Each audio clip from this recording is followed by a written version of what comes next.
You a Star Wars fan? Because you'll be amazed at number one, that a lot of women might be into the shit that you're into, but you're so worried about her judging you that you don't give it half a chance.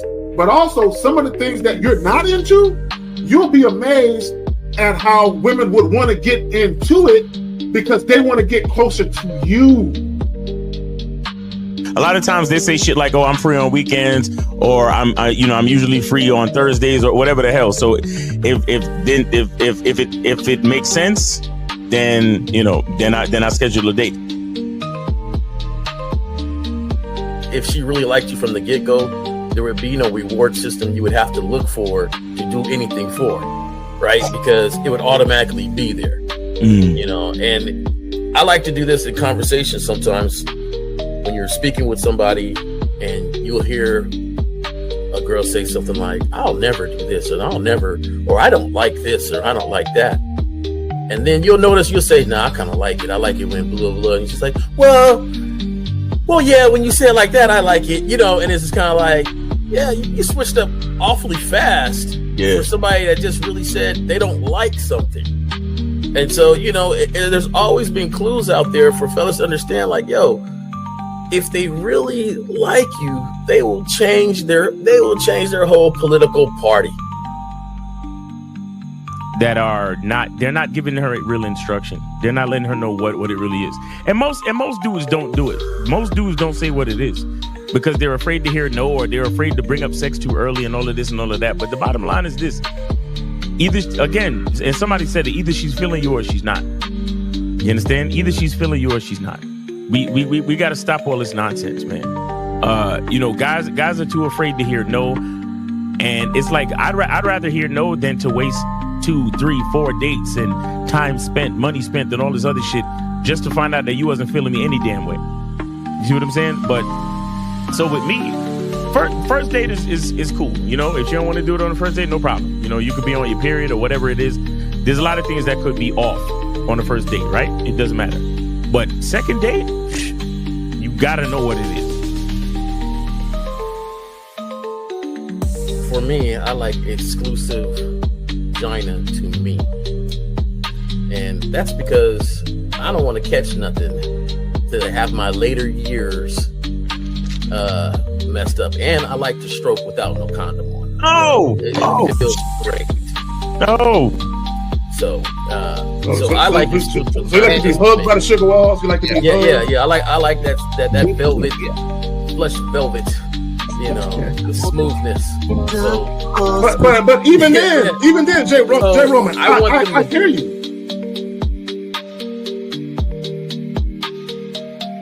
He don't get up for nothing. You understand what I'm saying? So, and the reason is because he has to conserve his energy to do 3 full workouts a day up until his competition date. You understand? So when he's in season, he literally just works out as hard as he can. Then he sits on the couch and his wife brings him everything. The only thing she don't do is fucking piss for him, right? So what I'm saying is, it's one thing to have a wife that does it, because you said earlier, these were the words you used. You said a woman who says, "Oh, I rock with this dude, so I don't mind doing this." But see, it's a difference between a woman who doesn't mind and a woman who cheerfully wants to do it. Understand the position of a simp. Make sure you understand the position of a friend zone nigga. Make sure you understand that a man doesn't do anything for nothing. You understand? So run the game, be careful, and do what you got to do. Mm-hmm. And that's the right there, Jay Roman. And that's the problem. Your main chick should always be prioritized over all the new chicks. Right? The new chicks should not get preferential treatment. Right? So what would make it difficult for a lot of women is if you're giving girlfriend treatment to the new chick. Right? So this is why when you very first meet women, you have to establish boundaries and parameters where they got to earn everything. So that way, when the main chick is with you and she knows you're dealing with new women, she knows they have to go through the gauntlet too. They just don't get shit quicker. Like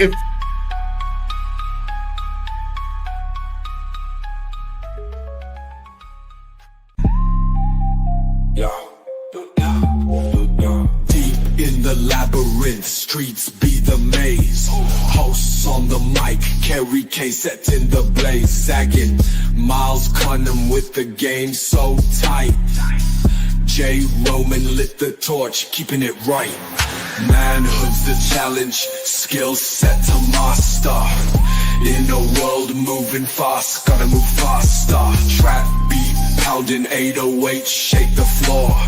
Guided by the host, wisdom like law. Kerry K drops jewels, the crowd enthralled. Words cut deep, no need for brawls. Miles Cunningham, tactic sharp like a dagger. Navigates the game, makes the haters stagger. Journey to manhood, no easy feat. Lessons from the masters, words concrete. J. Roman with the keys, opens the door. Manhood's the path, gotta crave for more. Manhood's the challenge, skill set to master. In a world moving fast, gotta move faster. Trap beat, pounding 808, shake the floor. Guided by the host, wisdom like law.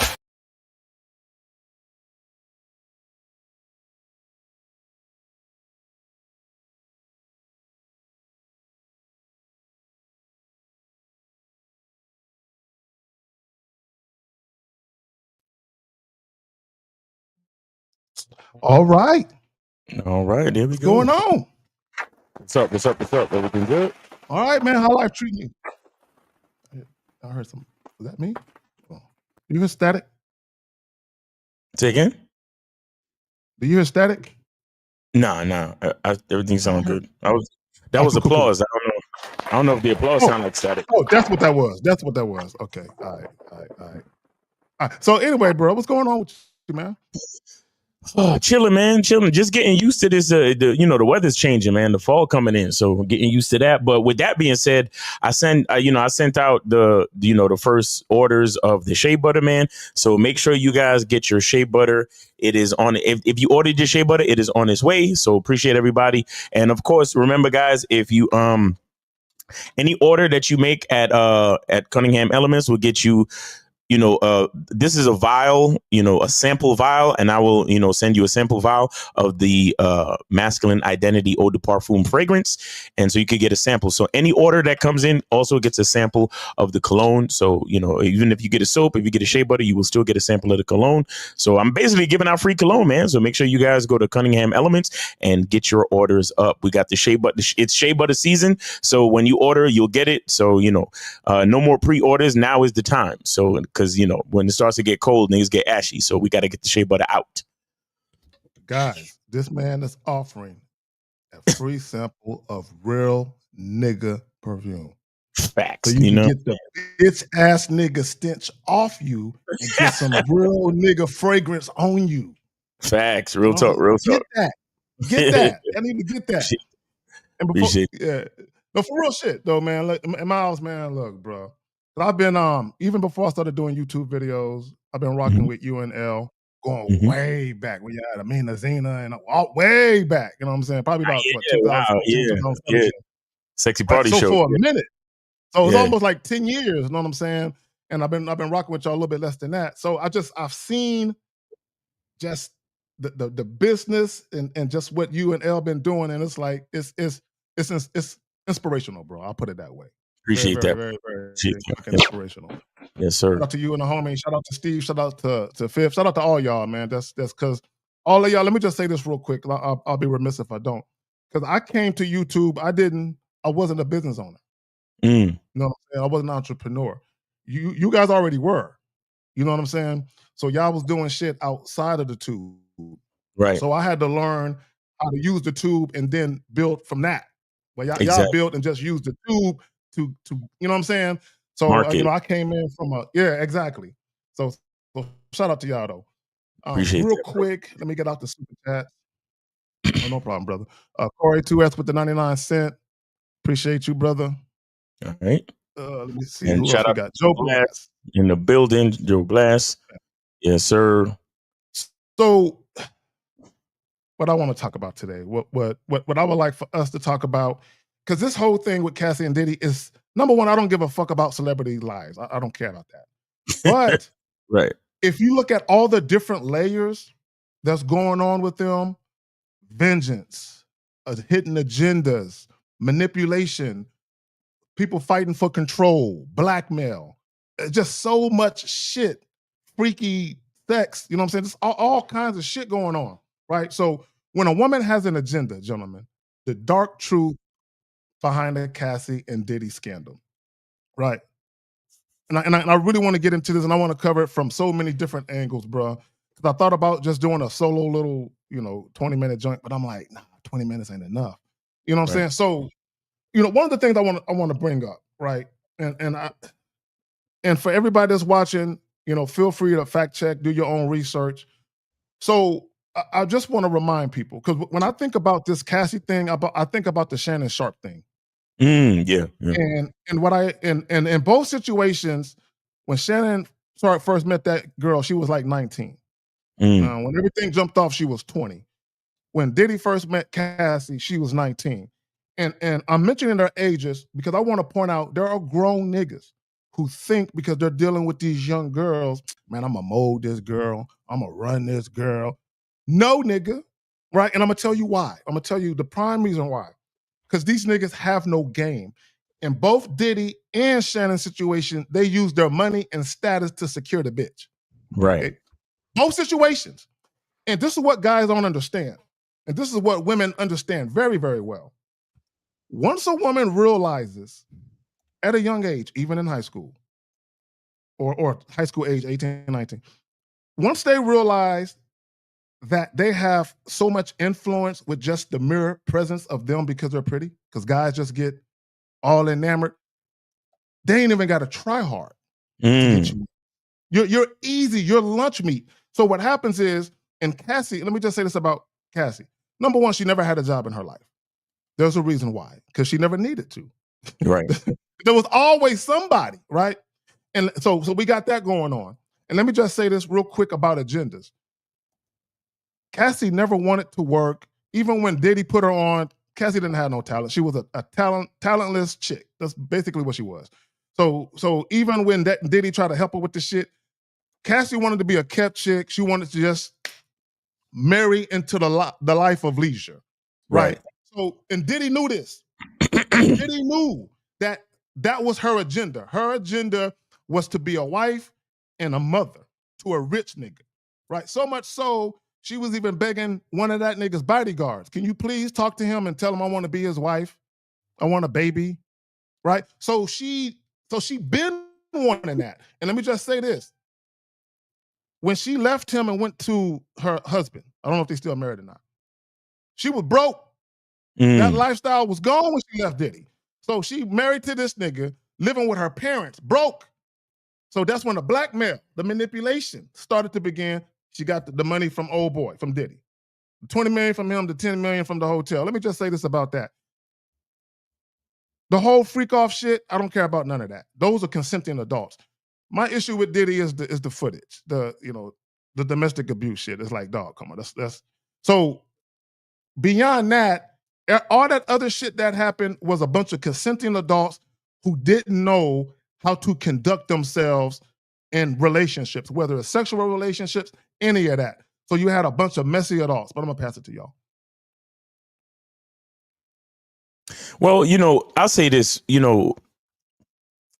there's always some type of dark truth behind any woman's agenda.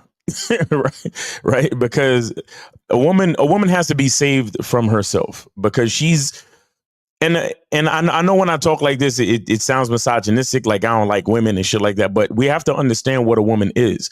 A woman is an accessory to a man, and she's an accessory to a man's experience, and she's highly susceptible to darkness, period. Why? Because of her natural low self-esteem, her natural insecurity, right? And her natural emotionality. So that's what makes a woman have a certain level of darkness to her. That's why when if you look at all the ancient philosophies, there's always this type of dichotomy between good and evil, light and dark. You look at the yin yang sign, there's the black side and the white side. There's the sun, there's the moon, there's the dark, there's the light. And a woman has always been represented by the moon. A woman has always been represented by the dark. A woman has always been represented by, the negative, and not negative in the fact that she's bad, but negative in the fact that she is the opposite of light. You understand? And there's a reason for that, right?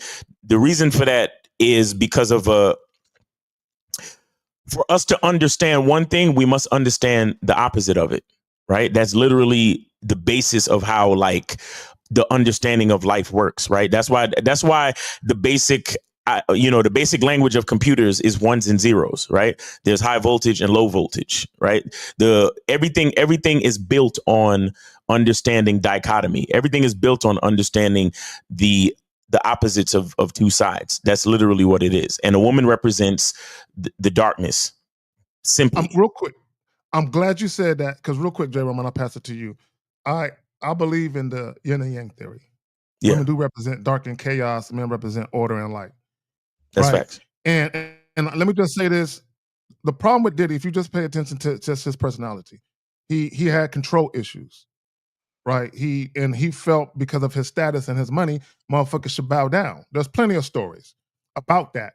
So the problem with that, when you have that kind of energy and you try to control women, right? Because Joe Blast asked this question: what did he do to cause him to fuck up? Because he was trying to control her. She wanted to leave. He like, nah, bitch, you ain't dismissed yet. You know what I'm saying? He tried to control her, and what he didn't realize, and here's the thing, because she was hitting him too, but she can't whip his ass. But what she can do is manipulate the fuck out of him. So what, guys, here's the thing. And that's the darkness, right? That's the darkness right there. That's the darkness. If I can't whip your, because a man will just whip your ass and be done with it. A Physically. woman will fuck up your mind. She'll fuck up your life to get you back. Because she can't physically harm you like a man could. So she's like, oh, nigga, oh, you slap me around? Bet, I got you, right? So the whole $20 million that she got from Diddy, that was the blackmail. Because she knew Diddy didn't want that shit out. And it backfired on her. It backfired on her, and then all that other shit, because she tried to play the damsel in distress. Jesus, the big mean rich man used me and took advantage of my youth and experience. And the whole time she's really the villain. She's more of it. But part of her villainous was what Diddy created because of his leadership. Remember, women follow bad leadership or good leadership. So she learned from Diddy, and she learned to be a scandalous bitch behind Diddy. Now she already had some proclivities, because remember, she never wanted to work. So she already had that in there. I'm going to use my beauty to get what I want, but she just learned to be a little more heinous with it. But go ahead, Jay Roman. For me, I always consider Star Wars, and just bear with me for a minute. When they have the Force, right? The Force was this sort of thing that would come over somebody, and give them a little extra power or movement or whatever. And I always felt like having game was like having the Force, right? Mm-hmm. So at this moment, we always say that game ain't about a woman. It's not about money, right? It's about, standing in your square as a man and being who you are, and, making sure for people not easily moved, that people join your movement and what you're doing, and you're not distracted from that. And so if you look at Diddy, you would say that this dude got some game, right? Just from hearing different things about him, as far as like, he is set in his ways and ain't nobody gonna stop him from that, right? Right. But when you start to use your money, status, and other things, you start to wield that game in a negative way, and that's where the dark force come from. Remember, I forget the whole term they had for the bad guys with this, with the force and stuff in Star Wars. And I feel like he set himself up and pushed a domino a long time ago when he started to use his money and status and feel like people should bow down because of that. Because of, I have this status, because of who I am, you should do.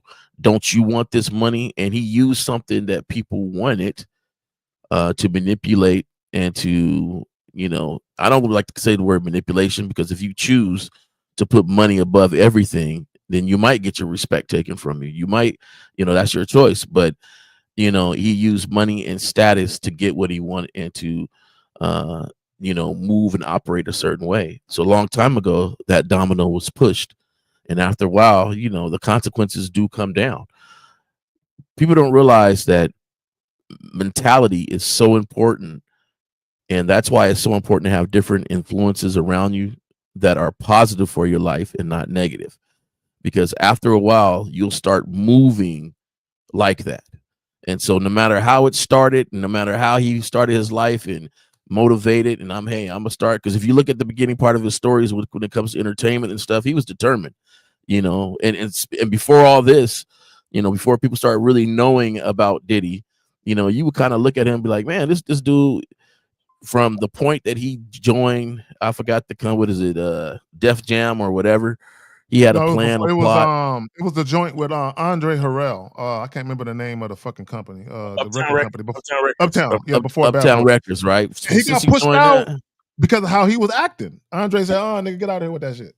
Yeah, but he was focused on he had a vision on what he wanted to do. Mm-hmm. Right. So, and he didn't let nobody stop him from that vision.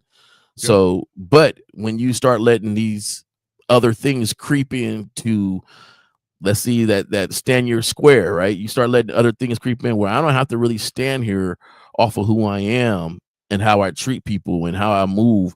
I'm gonna stand here because of the money, the status, the power that I got to try to negatively influence somebody. And I think he pushed that domino a long time ago, and he's been avoiding the consequences, but it's always going to catch up to you. And I think it caught up to him.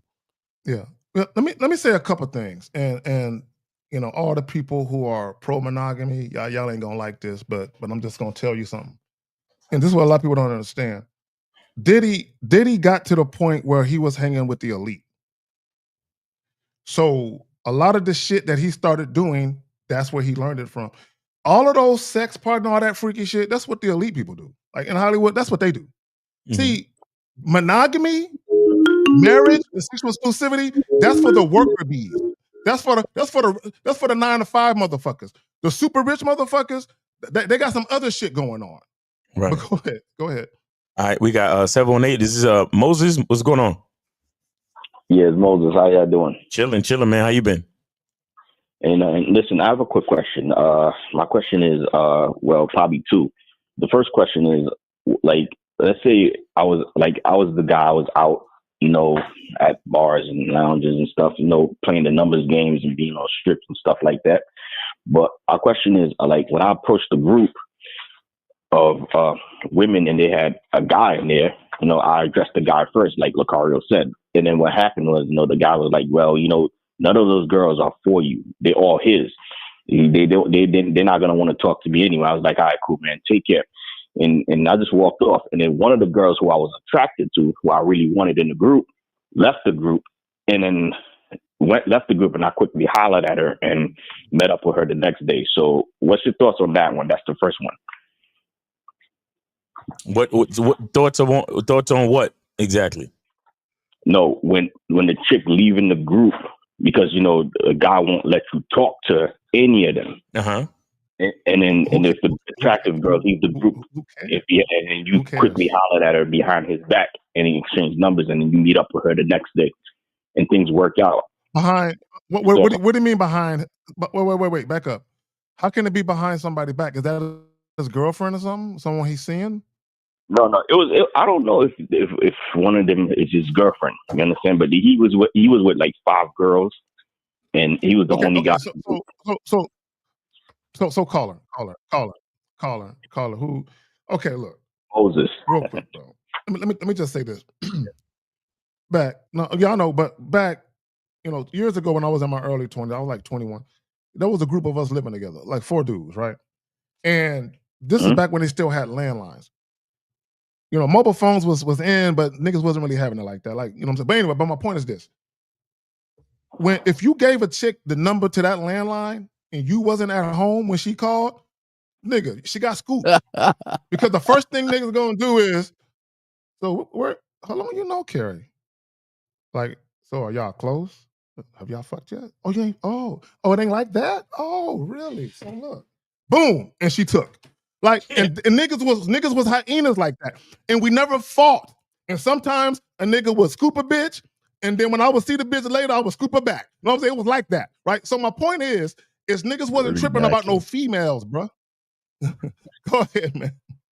Y'all was dirty macking, man. That's what we called that back in the day. But I wasn't talking shit about nobody. I was just doing my thing. But go ahead. Well, so when she moved away from the group and you got to speak to her, did you do it in where they could see you, or you just did it on the side? No, I did it. Well, you know how the spot where I was at, you know, there's a large, but there's like a lot of people. Like once the girl leaves the group to go use the bathroom, it's like you can't see, you know, her going to the bathroom and stuff like that because there's a lot of people in the way. Okay. So, you know, but then again, I was talking to other women. So when I saw her, I was like, all right, cool. So I quickly hollered at her. You know what I'm saying? Okay. Well, I mean, you did your thing. Like, what is there to say about it? Yeah. No, I just wanted to say something about it. Was that something wrong? Because normally, like sometimes when I approach the groups, you know what I'm saying? Bro, real quick, but hold on. What do you consider it wrong? But because Moses, you did what you did and you got exactly what you wanted. How could...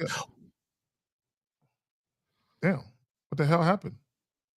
I don't know. Oh, damn. He's zagging bad and shit. The call dropped. He dropped. All righty then. So yeah, this is zagging 2.0. Damn, Miles, nigga, I don't know what happened. There like a flash flood in North Carolina, nigga. Real quick, while Miles get that back on track. You know, I want to talk about something real quick. And what are we talking about? When a woman has an agenda, they go to homie right there. Matter of fact. Yeah. All right. So Moses, the question is, if you did what you did, you got what you want, you didn't hurt nobody, nothing bad happened, why would you still be calling in to ask if you did something wrong? Oh, no. You know, because I know, like, that's something that, the way I said it, that's something that, you know, Lucario didn't mention. You know what I'm saying? But he said approach the group first. But that's what you did, though. I got what I wanted. It's nothing wrong. Listen. Mm-hmm. You approached the group, and therefore you introduced yourself to everybody. So that made it. So when she saw you later on away from the group, you see what I'm saying? Yeah. That made it possible for her to be like, oh, you were that guy from earlier, and then y'all was able to talk. So that's what I'm saying. Like, I don't understand, Moses. Why are you still seeking validation when you got what you wanted? Like, you did what you did. You got validation in real time, and then you calling in to get validation again. What is this? No, I'm not calling in to get validation. What did you think was wrong with what you did? So we can kind of understand the situation. What do you think that you did that you had questions about? Was wrong? I just wanted to. There's nothing wrong with it, really. Well, he doesn't. Just real quick, he doesn't. Oftentimes, that's what I gotta do.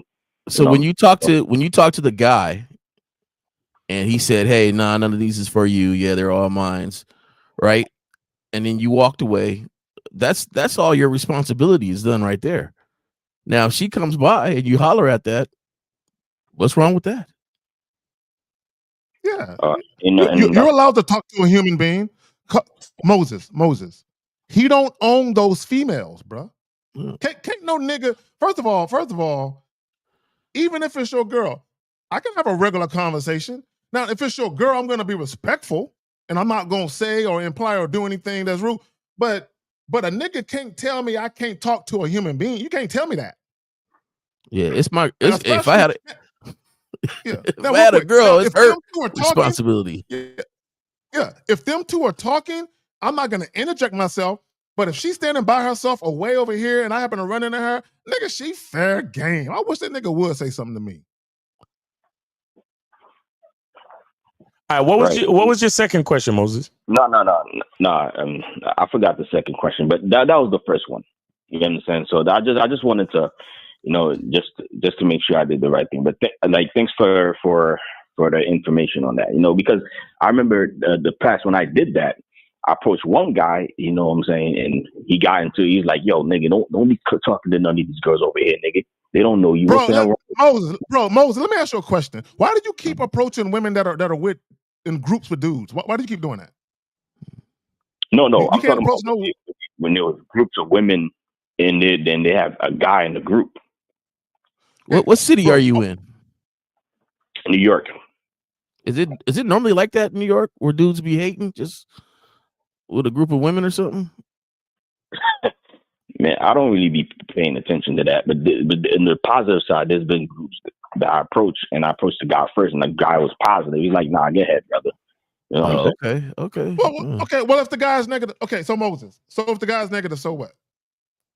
So, okay, guys, real quick. I want y'all to understand something.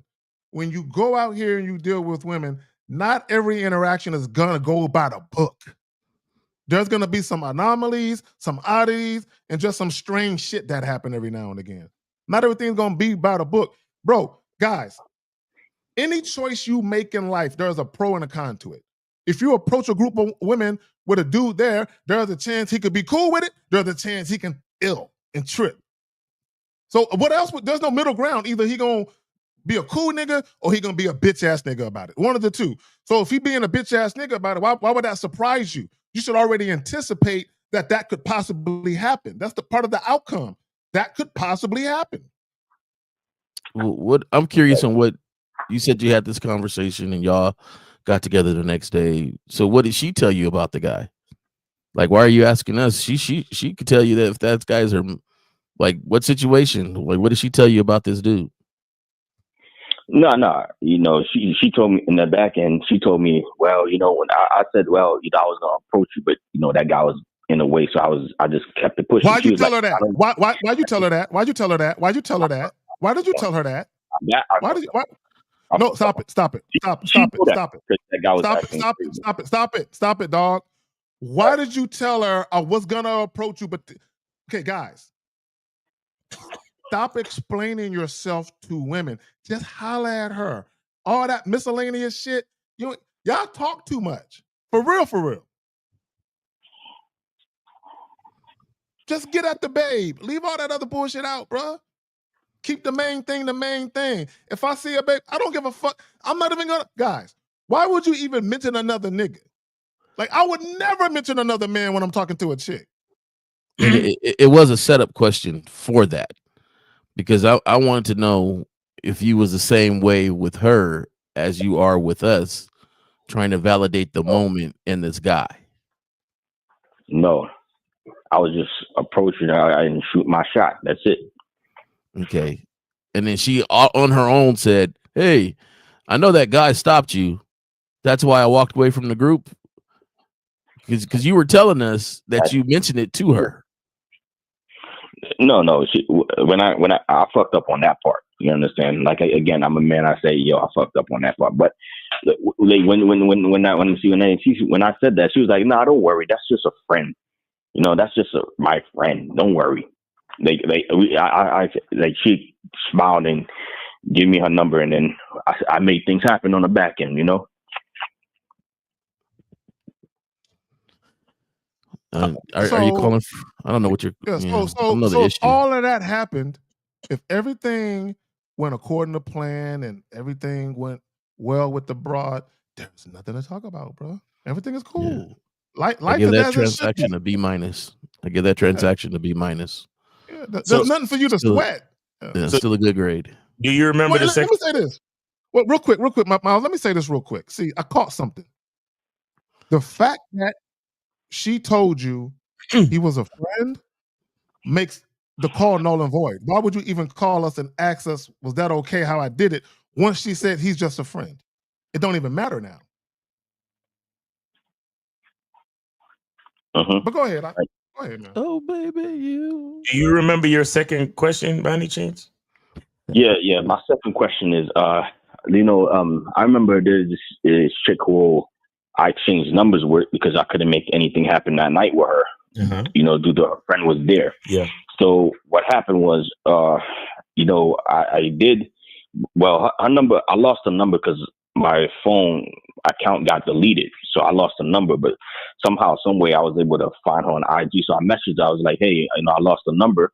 Can you hit me up at my number? I sent her my number. She didn't, and they left it blank. So I was like, all right, cool. So I just kept it pushing.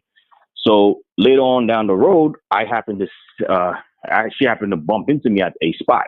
Mm-hmm. You know what I'm saying? So she was like, because she recognized me, but at the same time, due to the fact that she was liking my photos on Instagram, knowing that she was like ignoring my message, I was like, okay, I just kind of blocked her. She was like, oh, how I'm doing? I said, oh, I'm fine. I kept it cool about it, and then I was trying to keep it pushing, and then So what would be your thoughts on that? Wait.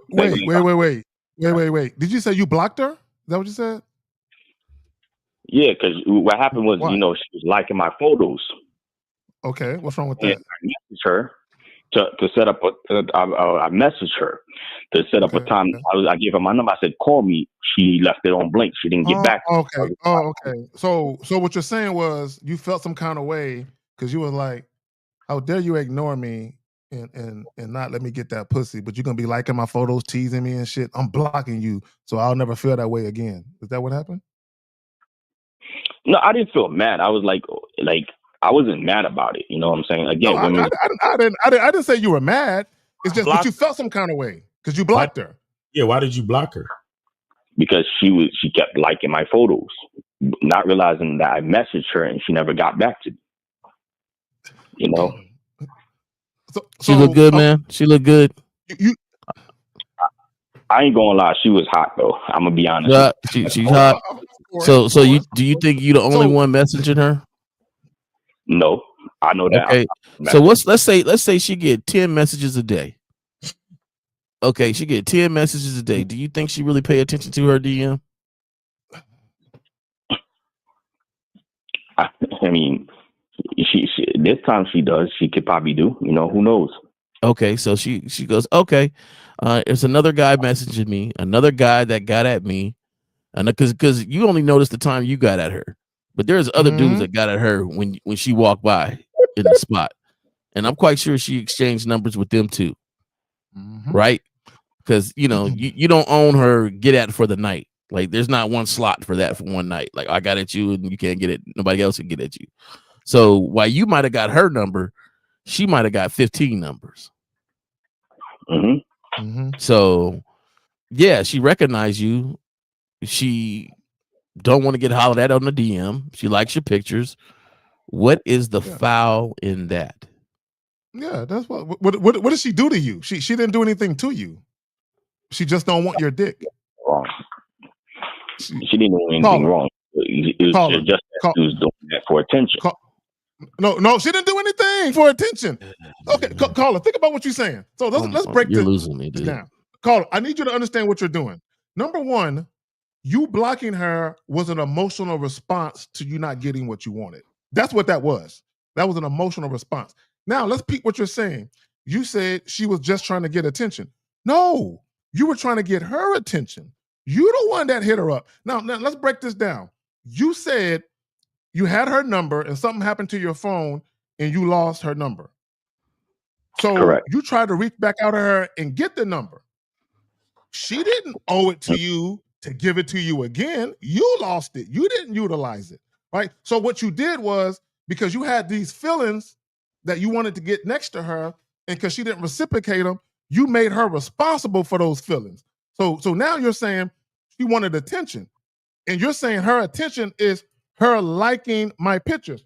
Bro, when you get YouTube notifications, I'm not YouTube, but Instagram notifications, you have to visually look at who liked it, right? You don't have to look at who liking your shit. So you are looking. Did she like my shit yet? Oh, there she go. I'm just saying. Could you say that again? Don't even worry about it, bro. Y'all got it. Moses, back in the day when my fellas used to talk like this over a chick, we would say, hey, man, you dry? Right? We was like, hey, you dry? Because you concentrating on one chick really bad enough. And did you lose it, or did she give you a fake number? Like, how do you just lose the number you got? Like something happened with his phone, he said. Something happened with okay. Accidentally got deleted. So Yeah, but if you have felt like this, okay, and because mentality is big, right? If you felt like that number was lost and she missed out on meeting you, then you would put it on her the next time she sees you to say, "Hey, you didn't contact me. I gave you my number. What's up?"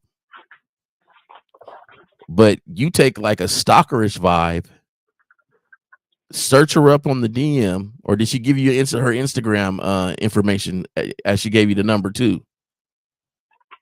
No. I happened. What happened was, I happened to, because you know how sometimes on Instagram they post different IG people is on there, and I just happened to find her. I was like, I just happened to see her there. I was like, oh, okay. So let me just message her to let her know if she, like, I'm gonna give her my number. I'm gonna tell her to call me so I can get the number. You know what, man? I don't. I'm a different era than y'all with this Instagram stuff, but that sounds stalkerish to me. We already did our thing. You have to see me in 3D for this to happen again. Like I'm not gonna be searching and popping up like, hey, later on, I'm that guy you met. I'm that guy you met. It makes me feel like a bitch personally. That's what it makes me feel like, that I'm begging for your attention, begging for you to give me the opportunity for us to be, to kick it or get to know each other. And I don't like being in that feeling. So that feeling alone for me has saved me from doing a lot of stuff that I think some of y'all do to just get back to square A with the chick, right? Just to get back to even communicate with them. If we missed the communication time, we missed it. You're going to have to catch me in 3D. We have to have another conversation, exchange numbers, because you guys forget, they meeting you too. Mm-hmm. Right? Like, you just not meeting the chick. Oh, she nice. Oh, she bad. Oh, look at her. She meeting you too. And if she really wanted that number and really wanted you to call, the next time you seen her, she would have said, here, you haven't called me. I've been in the club and got my shirt pulled. Hey, I gave you my number. How come you didn't call? Oh, I'm sorry. I'm sorry. Blame my mind and not my heart, girl. I'm on, here we go. I'm just telling you, like, y'all chase, but try to chase without saying you chasing. You realize you chasing, right? Oh, but J-Rome, I wasn't really trying to chase her. I wasn't chasing her. You understand? Like, I'm not a chase guy. Like, I messed with chicken. So I'm gonna tell you like this. Okay, maybe I don't understand where you're coming from, but for me, if I got to do anything extra, if I got to look at my Instagram, scroll through it, look at pictures to make sure you're the person I met, try to get that, DM you, hey, I lost your number, here I am. What did you expect her to be? Oh, that's that dude that hollered at me. Oh, man, he lost my number here. I really wanted to get at you. Because you went on a treasure hunt for that bitch. Like, I gotta remember who she is. I gotta track her down. And then your vocabulary on explaining what happened initially made it seem like y'all got together and had a meal or hooked up or something. I hollered at that. I got that number. We hooked up later. Did y'all hook up later? Say it again. Did I hook up later? Yeah, that's the way you explained it the first time. I mean, when I met her, I didn't really continue to interact with her. You know what I'm saying? This is the second girl. This is the second chick. J. Roman. Yeah, this is the second chick that we're talking about. Yeah, this is a different, whole different situation. Oh, okay. So part of your problem, homie, was you were emotionally invested in the outcome, and the reason why you was emotionally invested in the outcome because you were checking your stories and you noticed that she was liking them, and that's not something like, again, you got to go out of your way to know that. You know what I'm saying? Especially if it's multiple stories. That's one, but also the fact that you said you blocked her, right? And you said she was seeking attention. No, her liking your story is not seeking attention. So I'm pretty sure you had, dudes you cool with, people that was liking your story too. So were they seeking attention too, or was it just her? Right? And the reason why, and see, here's what you thought. Because she's so bad, because you said that she's so bad, you thought her liking your stories was an indicator of interest. That's what you thought. So when you tried to get at her and she didn't comply, you was like, see, she did that just to tease me. Because you said it. She did it to get my attention, which ain't true. Well, hey, it's a teachable moment. That it is. That it is. No, but then again, hey, it's something new to learn about. You know what I'm saying? Because I don't get mad when a chick don't get back to me. I just move on to the next woman. So I mess with the chick. But you blocking her is not in alignment with what you just said though. And you searching for her on the gram to say, hey, I lost your number, ain't on a line with that. Yeah, so you got to be consistent because Moses, this is what it sounds like. It sounds like for some chicks, you're like, man, this chick ain't acting right. Be gone. But when she's a little bit better looking, it's like, I'm gonna give her just a little bit, and that's what you did. And because you gave her a little bit of extra, see, here, guys, I want y'all to think about something. Whenever you go against your identity, shout out Miles. Whenever you go against your masculine identity, even if you don't know your identity, there is something deep inside of you that no, it ain't right. So when you go against your masculine identity and you deal with a bitch, and then she do something you don't like, you feel emotional about it, and you should be mad at yourself because you went against your identity by tracking a bitch down, right? But instead of being mad at yourself, you're projecting your anger on her, which is why you blocked her. Mm-hmm. Oh, I tell you like this. I tell you like this, man. And this is before Instagram and all this stuff. I had a partner, and he would exchange numbers with a chick, and this dude wouldn't call for a month and a half. I never agreed on that method, but it would take him so long to call. And I said, dude, why you take so long, dog? He said, man, if she don't remember me in a month and a half, she don't really want me. And even though I still don't use that method, I understood where he was coming from, because he's saying like, hey, if there's something about me that she really remembers and wants, she will know that when I call and say hello, this is such and such, she will remember the interaction. She would know who she's talking to, and she would want to continue that conversation, because he's a conversationalist. So he sits down and, he's the type of dude you see him with the same chick at the club talking to her. Right. So if she don't remember that, then she ain't for him. Mm-hmm. And I think you guys do this chasing thing, and you lie to yourself saying you ain't chasing.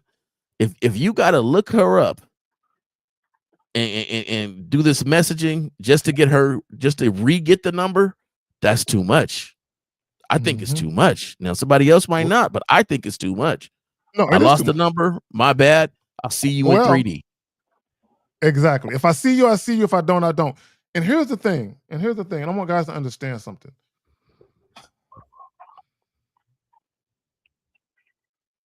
There's a lot of times when you like the chick more than they like you.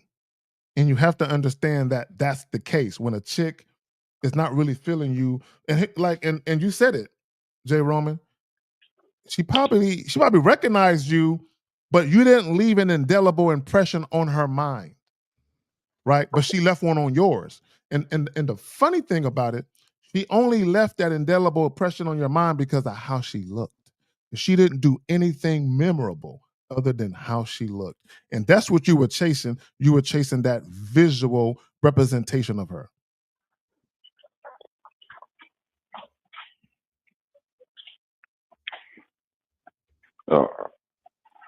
Yeah, stop pedestalizing women, bro.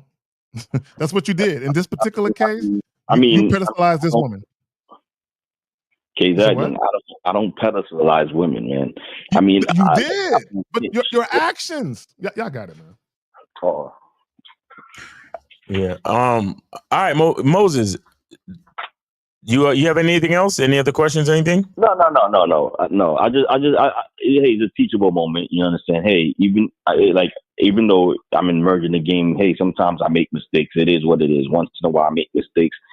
We're not perfect. It is what it is. Just learn from that and move on. No, I'm not. No, that was a choice. That wasn't a mistake because you've been watching LaCario Miles too long. That was a choice. You said, I know I shouldn't be doing this. Fuck it. I want her. That was a choice. That was a choice. And I know they don't advise you to talk about the next man when you're talking to her. Oh, no. Yeah, I know they don't advise that. Nah. Yeah. don't talk about the next man ever. It's a woman's responsibility. I don't care if the dude. It's the woman's responsibility. This is how I feel, right? Now I don't know about everybody else, but how I move is this: I should never, if I don't care if it's my wife or girlfriend or whatever, I should never have to tell her to tell a dude to stop talking to her and to move on. Because if I'm not there, that guy is going to come up and talk to her anyway. It is her responsibility to say, "Hey, I don't want to talk to you." I got a man right here. I've seen so many women do it real smooth, like, "Oh no, you can't buy me a drink, but if you want to, my man, you can buy him one." I've had a woman do that. Oh, okay, I've had I a ain't woman buying do you that. no drink. DJ Roman. Or hey, no, hey, look, hey, let me holler at you real quick. No, I don't think that's cool. My man is right over there. Maybe later. Maybe no, not later either. Like there's ways that women, and there's some women that do it real politely, like too. Like, hey, I appreciate you, thank you. You really kind of juice me up a little bit, but I have a man, and he's not here, but he wouldn't want me to even look like I'm talking to somebody. So, no, I can't dance holding your hand or touch you. This is it. I'm gonna do my 2-step right here. That's it. It's gonna be real boring. I have a man. It's their responsibility to let you know.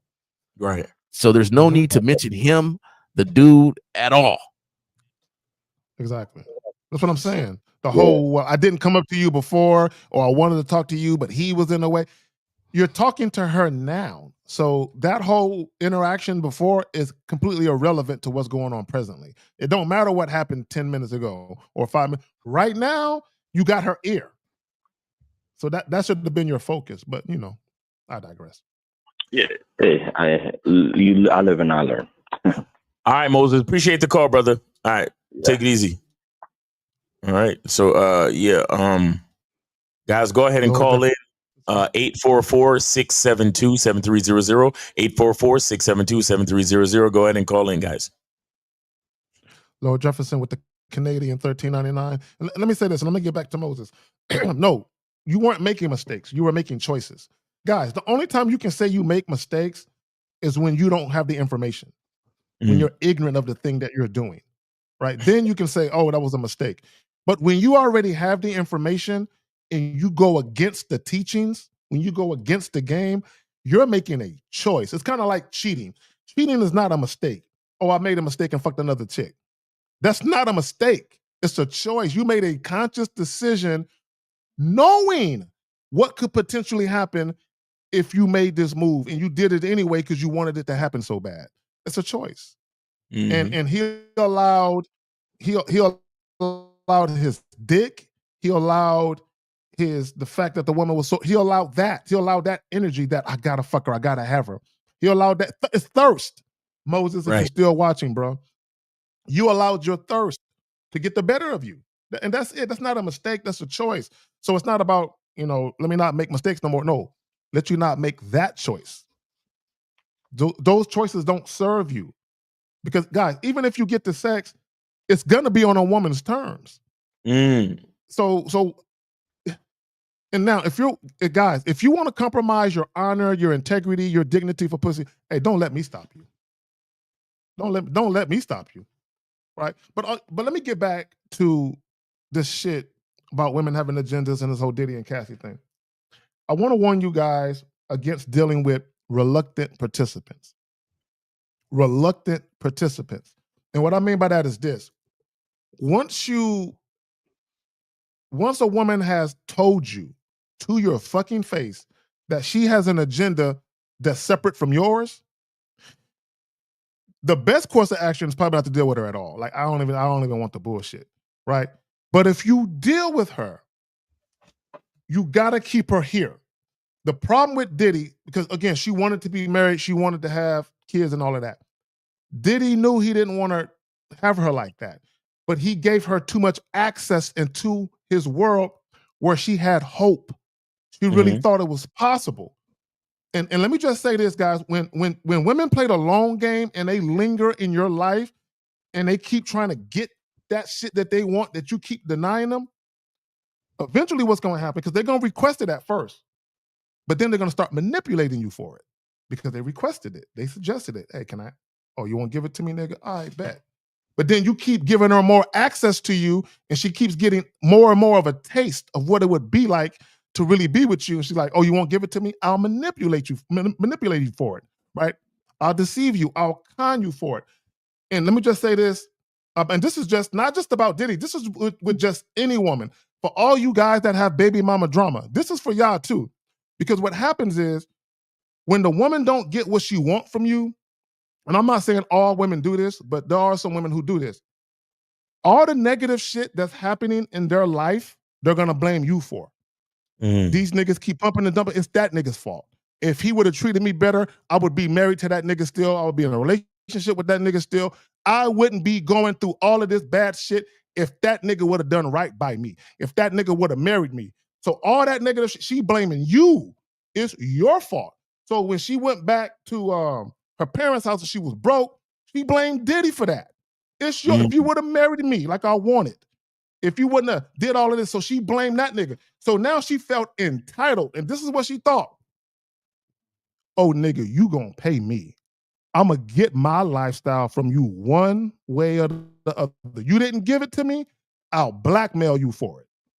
And let me just say this in closing. For those of you who don't know, she wrote a letter to the judge after Diddy was sentenced, basically saying, get that nigga some more years. She hate this nigga, dog. Right? Like with a passion. I just want people to understand that, but y'all got it. She was trying to get him to get more years. I think I heard about that shit. I think I heard about And I'm gonna tell you why. And part of that is because when she blackmailed him, right? Nobody really knew. People knew about the freak off, but they didn't know her role in it. But when the shit went to trial, and then she had to tell the truth, she blamed him for that. Nigga, it's your fault everybody know this about me. You know what I mean? So that's why she want that nigga, quite frankly, she want that nigga deleted. Like, I really believe that, dog. Like, she want that nigga up out of there. You know what I'm saying? Because she blamed him for everything. And that's what happens when you deal with a woman who is a manipulator and she has an agenda and she wants more than what you're giving her and you're not giving it to her. But yet you allow her to have access to you, she's gonna feel like, oh, no, nigga, I want the rest of it. I want all of it. Not just what you're giving me, I want it all, right? And that's what Cassie was doing, right? Period. But y'all got it. You know, I'll say this: the problem that I've seen with Diddy is that he, to some extent, he is influenced by women that he's highly attracted to. Because yes, I remember even when you look at his relation to J-Lo, Kim Porter, right? With Kim Porter, but his relationship with the J-Lo, you know, he's writing songs about her, and you know, he was trying to get back with her and all this other shit. You know what I'm saying? Like, so, you know, to some extent, Diddy can be manipulated by these women. You understand? And I remember even other people, they interviewed other people, and like I remember they did an interview with either his bodyguard or one of these other dudes. I think it was Mark Curry. He's like a rapper or one of the writers that's on their team. And Mark Curry had some chick around him, and Diddy was there, and Diddy came up to him talking about, yo, how did you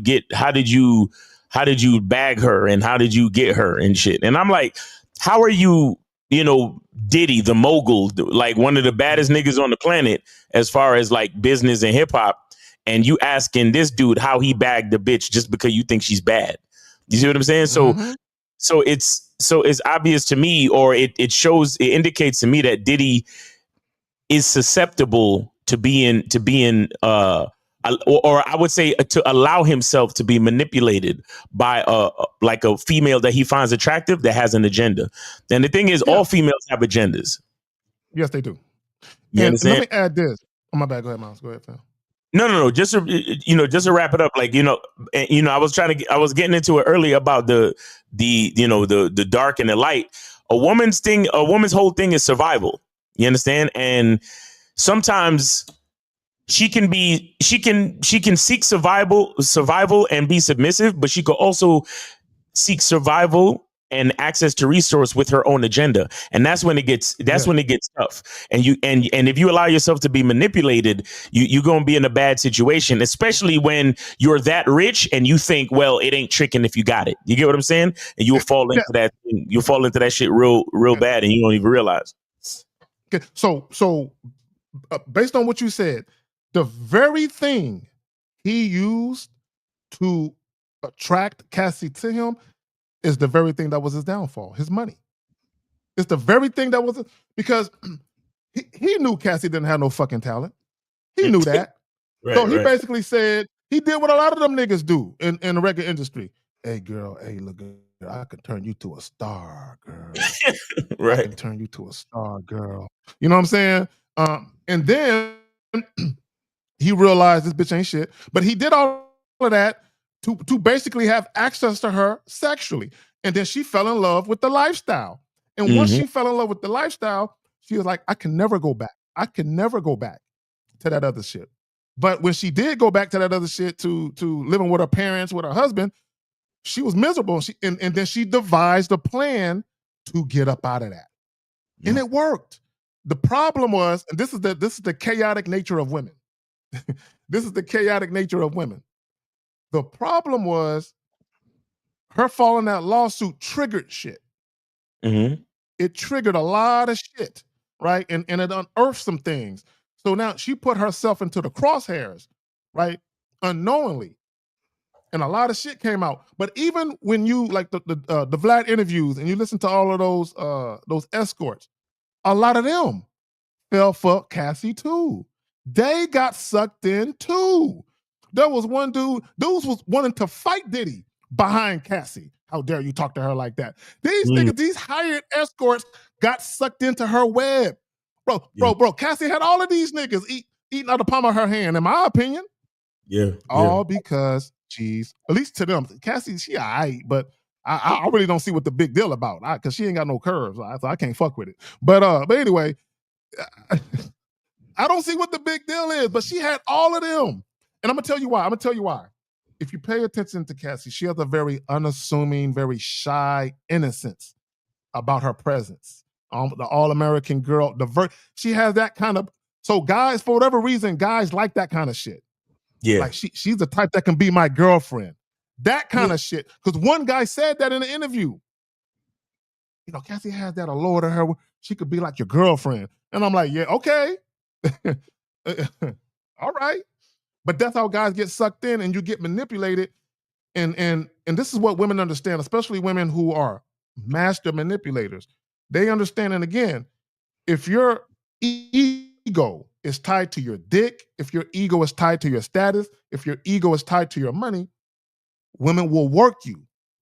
Mm-hmm. They will work even if they're young.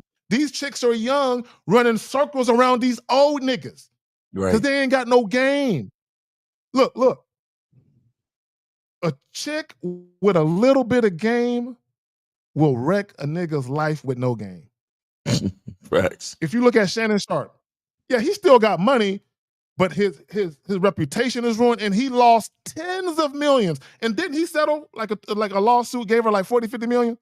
These chicks, bro, these young chicks, and they young, cashing out on these old niggas. So for all you money status, yeah, get your money up. And then meet one of these pretty young chicks, and you think you're gonna, here's the thing about control. And I said this about guys who think money is power. Money is in power. Money, I can't even talk. Money is only power in the hands of a man that had power before he got the money. Exactly. If you was a weak nigga, before you got the money, you just a weak nigga with money. So what weak niggas with money do is they throw their weight around with money, like Diddy. They throw their weight around with money. Oh, I can buy people off. I can pay this person to do this to you. I can control your whether or not you're a star, whether or not you can make it in the music industry with people that I know and with money. But they themselves don't really have no power. They don't as men, they have no power. So they use their money as power. Here is the problem. If you're dealing with a woman who can manipulate you, she can use that very thing you're using as power against you. And that's exactly what happened. Exactly. Guys, go ahead and call in 844-672-7300. Go ahead and call in. The number is 844-672-7300. Remember this for on this show, the calls are free. So go ahead and call in if y'all got any questions or if y'all want to talk about the Cassie Diddy case or anything like that. Yeah. And let me just say this. Oh, go ahead, Jerome. You got it. No, when you talk about Shannon Sharpe and how young they were, like, you don't think that a young girl knows what you want from her? Right? Being young, do you think she's just so excited to meet you? And like, you don't think she wonders, like, man, you lived a whole life. You're like 20 years older than me, or you're 10 years older than me. What do you want with the 18-year-old or 19-year-old? You don't think they know? Yeah, they know. They have an agenda from that point on. They already know. Right then and there. And the agenda is, I'm not going to just let you fuck me. You got way too much money for me to just let you fuck me. Right? I'm going to get some of that. Right? But also, with these celebrities, a lot of them, they already have reputations for letting some of that money go. So if you have a reputation for letting money go, why would an attractive woman have sex with you right away? She already know you let it go. So she's like, let me get that first. Let me get Right. So what happens is, for all you money status, what happens is damn near every woman you deal with is gonna try and tax you. Because you ain't right, almost every woman. Because here's the thing: if you were the type of dude where you had game and you could get women when you were broke, when you get money, you're gonna know how to navigate that better. But if you was a corny motherfucker who couldn't get no pussy until you got money, you're going to be like a kid in a candy store, just buck wild with it, not knowing how to control yourself. Right. Hold on, Zach. And women will run you. Hold on, Zach. Hold on, man. Just for a quick break. Let me see that hat. That thing looking fresh, bro. Is that the Tigers hat? The Detroit Tigers hat? Yeah. You feeling it? Yeah. Oh, okay. Yeah. Okay. Yeah. I need one of them. Anyway, what I'm not familiar with the Shannon Sharpe thing.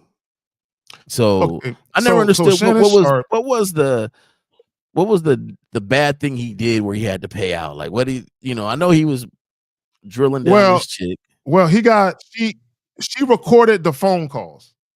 And there were some things he was saying in the phone calls that just made it look bad. Now here's the thing.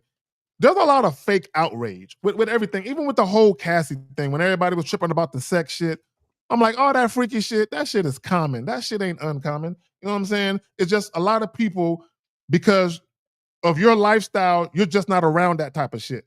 But all that freaky sex shit, that shit is super fucking common, right? Maybe not in your world, but it's common, right? So all this fake outrage about sex and all this shit, like people clutching their pearls. So basically, Shannon Sharpe almost 60, fucking this little 20-year-old, bro, old enough to be his granddaughter, right? And I don't care what grown folks do, but that woman, she already knew. Old ass nigga, you know what time it is. You know I'm not sexually attracted to you. You know you're gonna have to pay what you weigh to fuck with me. So and here's the problem. The problem with Shannon Sharpe, and this is the problem with Diddy. They all got emotionally attached to these women. All of them. All of them, bro. Bro, with the Kim Porter thing, with the J-Lo thing, even with the Cassie, although Diddy had no problem with Cassie fucking dudes while she was there, he didn't like her fucking dudes when he wasn't there. You see what I'm saying? So they're all emotionally attached to these chicks, bro. So even with the Shannon Sharpe thing, he got emotionally attached to this chick. Instead of keeping it sex, And this is the thing with these goofy niggas. They don't know how to just say, I'm gonna keep it sex. They want the affection and the companionship of these women, and these women ain't the women to be fucking with like that. But again, these guys, they have no game, bro. They have no game. And here's the funny part. Let me say this. And I'm gonna pass it back to y'all. Because the red pill and all these high value men niggas, they say this goofy shit about, oh, men get better as they age, and men age like fine wine, and women age like milk, and all this goofy shit. Yeah. And the whole premise behind that is, oh, I can go to the gym and work out and be an old nigga that look good and have money, and I'm much more valuable on the dating scene. Shannon Sharp, he looked like he work out to me, right? He's a millionaire 10 times over.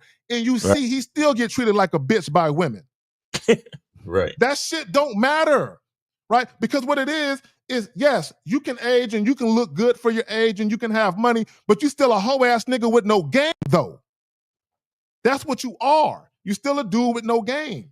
Right. Yeah, you got money. Yes, you can attract women now because you was a broke nigga with no game. Now you're a rich nigga with no game. Yeah, you can get women, but guess what? You're going to get Shannon Sharp and Diddy'd all day. Right. Exactly.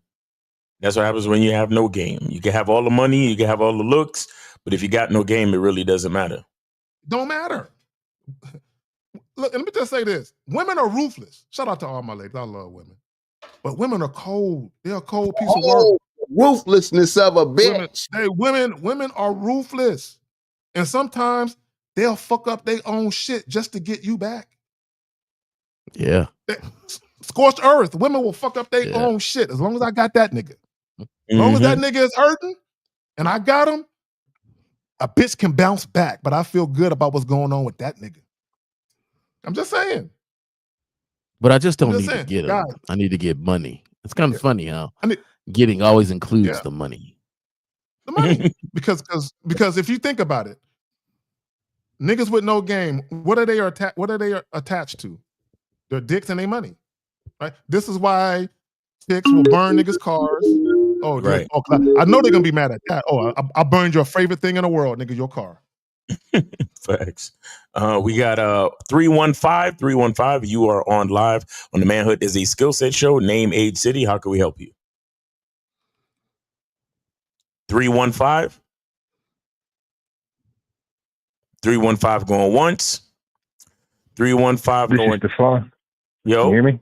Yeah, we could hear you just now. What's up, man? Name, age, city. This is Stephon, 42, Dallas. Okay. All right. So you got a question? What's going on? No, I wanted to comment on what Zach just said. Zach just said that when a woman will use something against you,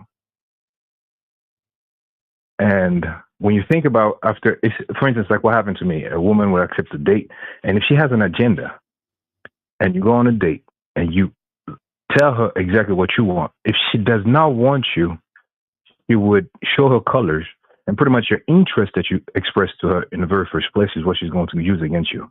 So her agenda pretty much was not to go on a date with you, which was to get your attention. And they're really great at disguising that. No. Real quick. No. Her agenda is to go out on a date. Your agenda is, because what's probably happening is she realizes that you want to have sex. And you wanting to have sex fucks with her agenda. It fucks with her plans. So whenever a woman has an agenda, one or two things are going to happen. Once she realizes she can't get what she wants, the sensible thing for her to do is just leave you alone. But the woman who stays and she keeps dealing with you, she's going to manipulate you to get to her agenda. That's the difference. This is why when a woman rejects you right away, tell her thank you. Because the woman who doesn't reject you right away, but doesn't want to fuck you, she's there to manipulate you 100% of the time. Facts. But also at the same time, whenever she gets let's say she goes on and starts something with you, the problem is that whenever she starts realizing that whatever you propose in the very first place by telling her, hey, I'm not a one woman type of guy, she's going to show her true colors by saying, like, you know what, I cannot do this anymore. Even though you had divulged this information in the very first place. Okay, so what do you I'm not seeing. so is there an issue, or are you just making a statement? But what I'm trying to say is that her agenda, no matter what it is, it keeps changing throughout the whole relationship. Does that make sense? Yeah, well, that's the whole thing with women. They're always changing. That's why you need to give them instruction, and that's why you need to be the consistent one in the relationship. The problem in this situation that we're trying to, one of the things that we're trying to illustrate in this, using this situation, is that the reason why a lot of things went wrong is because Diddy was inconsistent, because he was influenced by himself being enamored over her. He had her on a pedestal. Do you understand? And so his inconsistency was his downfall. Yeah, her mind is always going to change because her emotions change, right? So at one moment she just wants to live a life of luxury. Another moment she wants drugs. Another moment she wants to have kids. Another moment she wants to go on vacation. Like, it is what it is. Like, things change with a woman, especially. That's why, a man grows and evolves as well, but he still is charged with being closer to, to have more of a consistent character. You get what I'm saying? And let me add this real quick, because a lot of times when things are changing, a lot of that is about their emotions. I want to be a mother now, and I don't. It's about how they feel in the moment, right? A lot of times when men, like you said, evolve. Once you mature and evolve, you start to make choices more rooted in logic and pragmatism. That's usually how it's supposed to be with a man. We get out of our emotional and impulsive state, where we just do shit impulsively, and we begin to mature and evolve, where we begin to say, yeah, I want to fuck her, but it got to make sense. And we just become more logical as we age. And it's not to say that women don't exhibit logic, they do. But they're just more known as the emotional creature. So a lot of times when they have this varying degrees of, I want this, but now I don't want that, that's strictly based on emotions and being impulsive. This is why women, if you think about how our society is and how society caters to women when it comes to movies, when it comes to products and shit like that, because women are impulsive shoppers because they're emotional. True. I think that a lot of times we make excuses for us not reading the signs or vetting properly. So, to me, vetting, and this is why it's so important to have your own identity, and that's why Miles coined it, and it feels, and it's just a good thing, because the vetting process from Lucaria, right? To me, I took it even further from just somebody you're dating. You're vetting for somebody that you want in your area, your square, that comes into your realm. It ain't just about somebody you might get with, right? But when you come from that side of things, when you're vetting somebody, you already can see the angle because you've already done things to notice.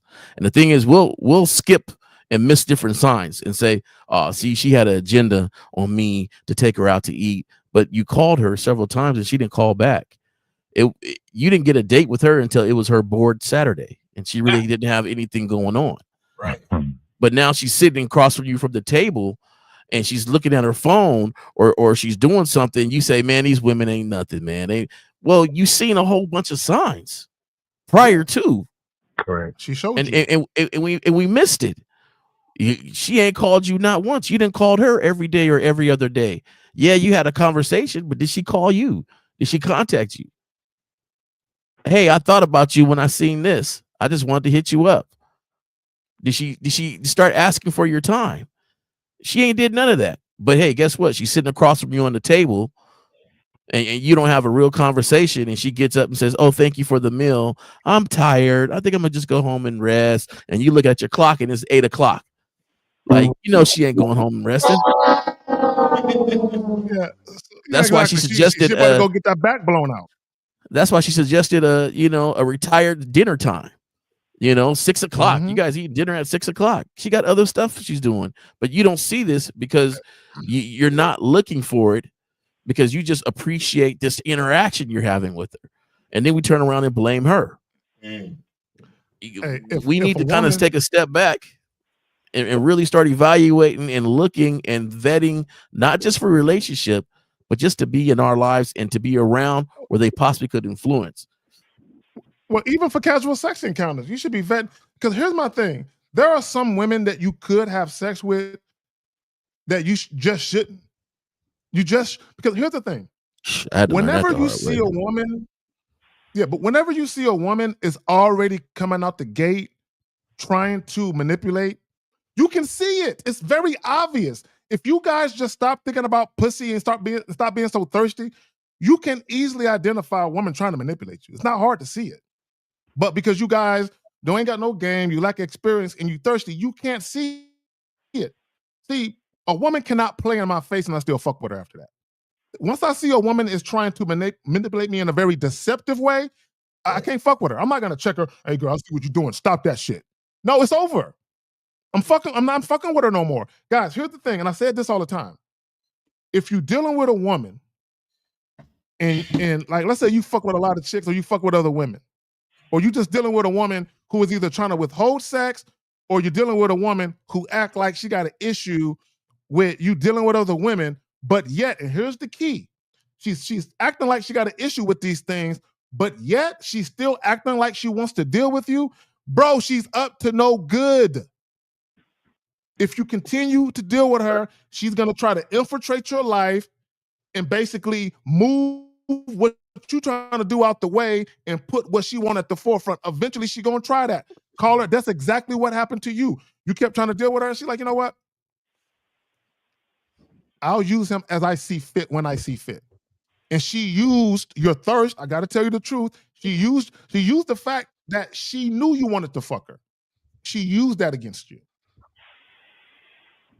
Thanks. All right, caller. Anything else for us before we get out of here? Appreciate your time. All right, appreciate you, brother. Thanks for calling the show. Thanks for supporting the show. Take it easy. All right, we got 844-672-7300. Go ahead and call in, guys. 844-672-7300. If y'all got any questions or anything y'all want to add to the conversation, or if y'all want to talk about Diddy or shit, if y'all want to, because another part of this we can add to the conversation is the whole Steph Curry situation. You know what I mean? Because let's throw that in there. Fuck it. Because I mean, we could talk about him allowing himself to be manipulated by a woman that wasn't really feeling him, and he still allowed her. You know what I'm saying? Access to the his world. Exactly. So we got 506.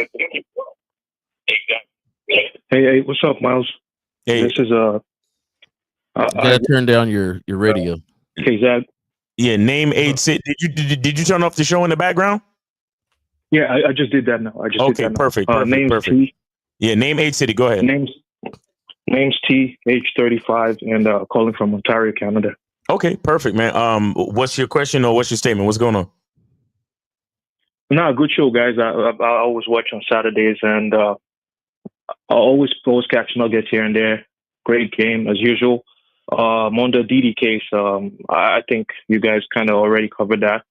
One thing Zach said related to Shannon Sharp with the age thing is something that resonated with me, because I'm just like I don't know what to call it, middle age as a 35-year-old, and I'm starting to discover something quite interesting. It's like, how they say, like, as a guy, like, oh, you could just, as long as you got your money up and you're in good shape, you should be prime and proper. You'll be good out here. Right. This has been my toughest year out here. Like, I'll keep it 100. Like, I'm talking to girls, some of them straight up, if the age comes up, they're like, you too old. I never expected to get that. And I don't even look my age, like, So I said that just, yeah, I'm listening.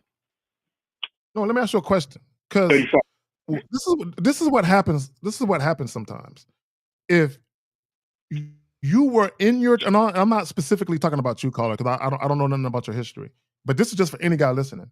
Yeah. If you were in your 20s and you had difficulty attracting attractive women in your 20s, and now you're in your 30s or 40s, it's not going to change. It's going to be even worse because you're older. It's gonna be even worse because you're older.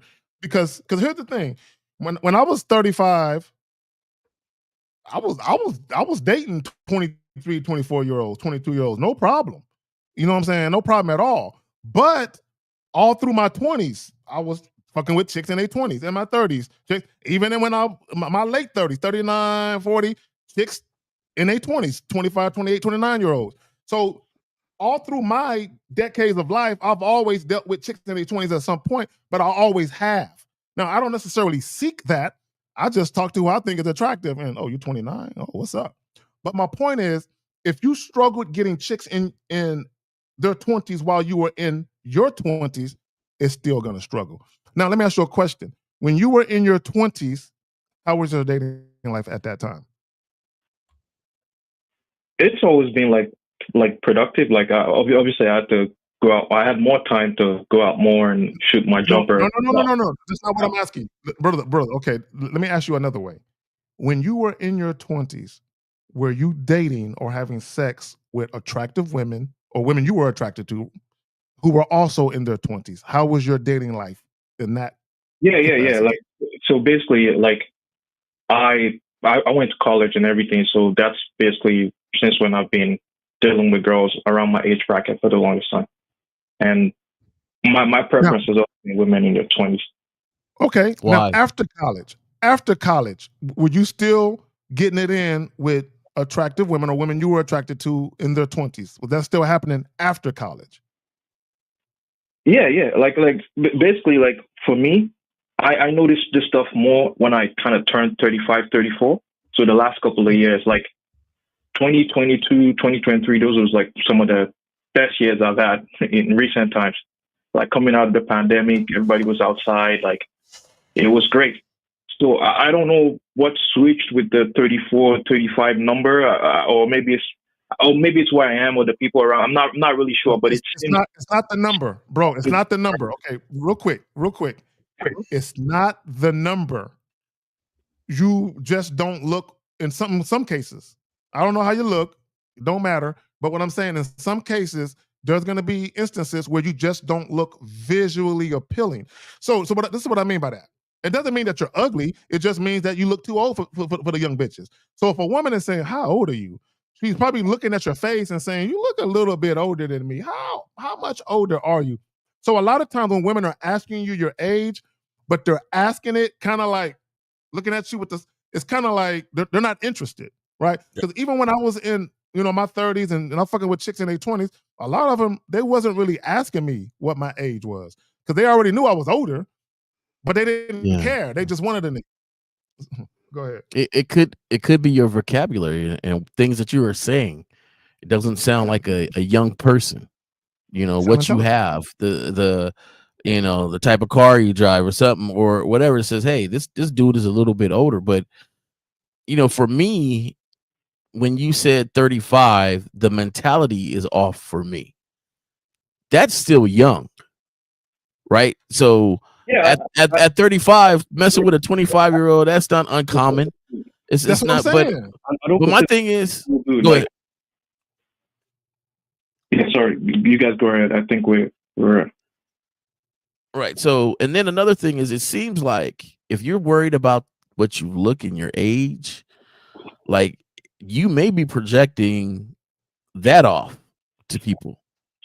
Because I'll tell you what, when I was younger, I dated an older lady, right?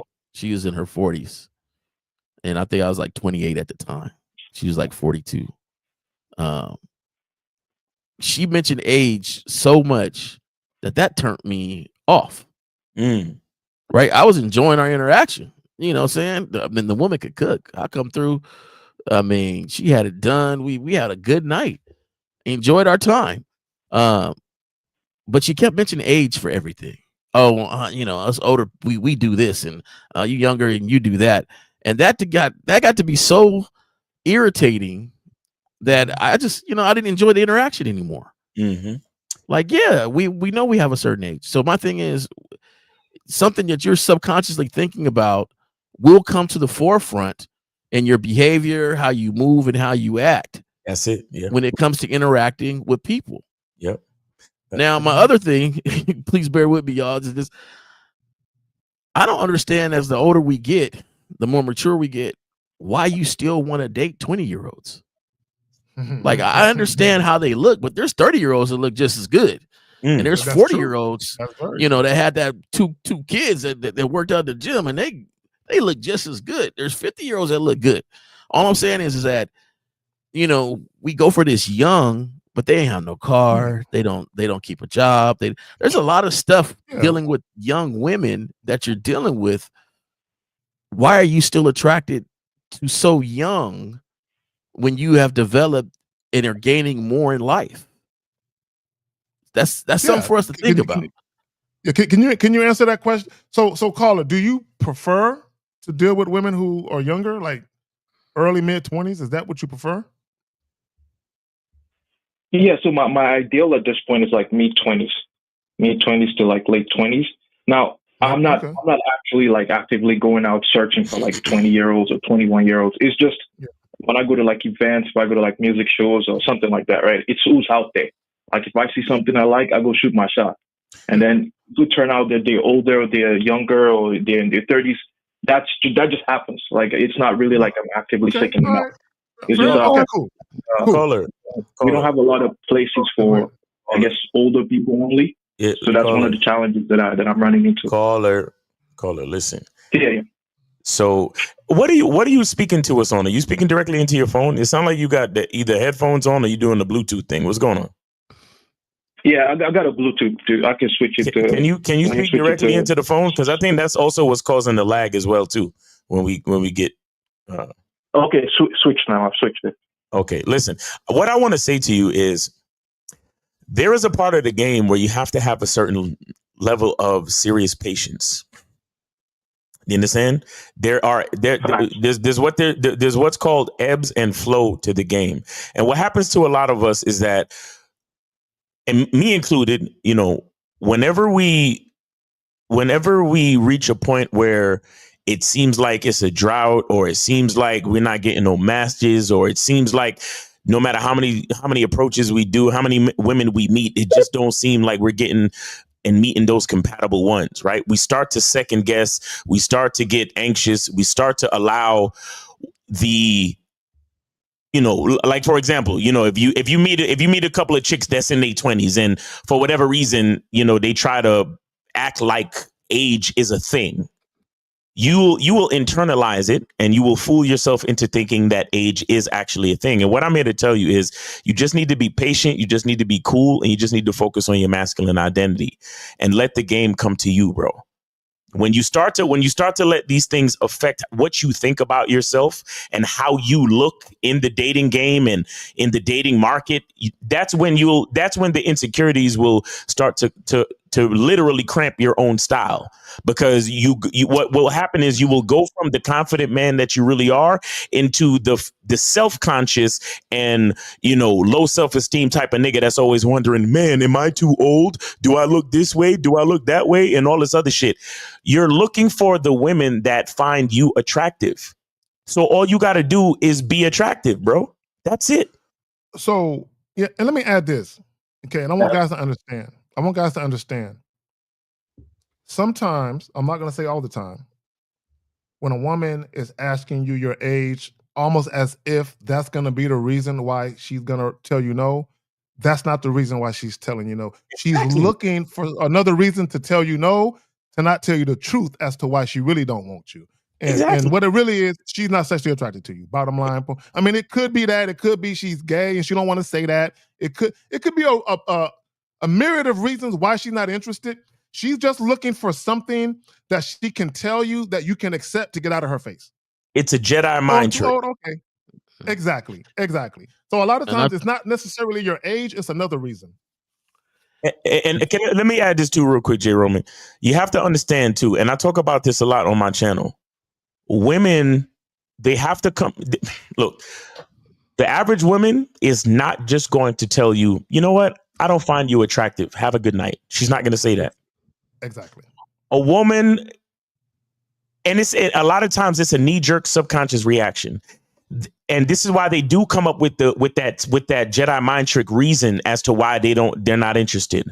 Because if they say, well, I can't really talk to you because I'm uncomfortable talking to somebody that's older, right?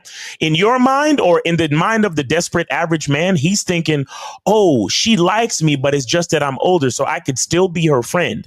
And that's how you slide yourself into the friend zone, to be manipulated by the woman, so she can still use you for resources, so she can still ask you to, hey, could you help me out? I need an oil change, and I needed this, and I needed that. Could you help me get my tires rotated? And I hate going to the mechanic by myself because they're going to take advantage of me. Could you take my car to go get serviced and pay for it too? Because we're friends and I like you and everything. It's just that you're just slightly out of my age range, but I like you and everything, right? And maybe when I get older, in a couple of years, we maybe down the road, we could possibly do something. And for the next 5 to 10 years, you'll be the guy servicing her car, paying for her windshield, filling her fucking tank with windshield wiper fluid for her and all this other shit, thinking that maybe one day she'll get with you. And that's why women can't just flat out say, I don't like you, because they have to give you a reason to want to emotionally hold on, so they could possibly manipulate you to use you in the friend zone.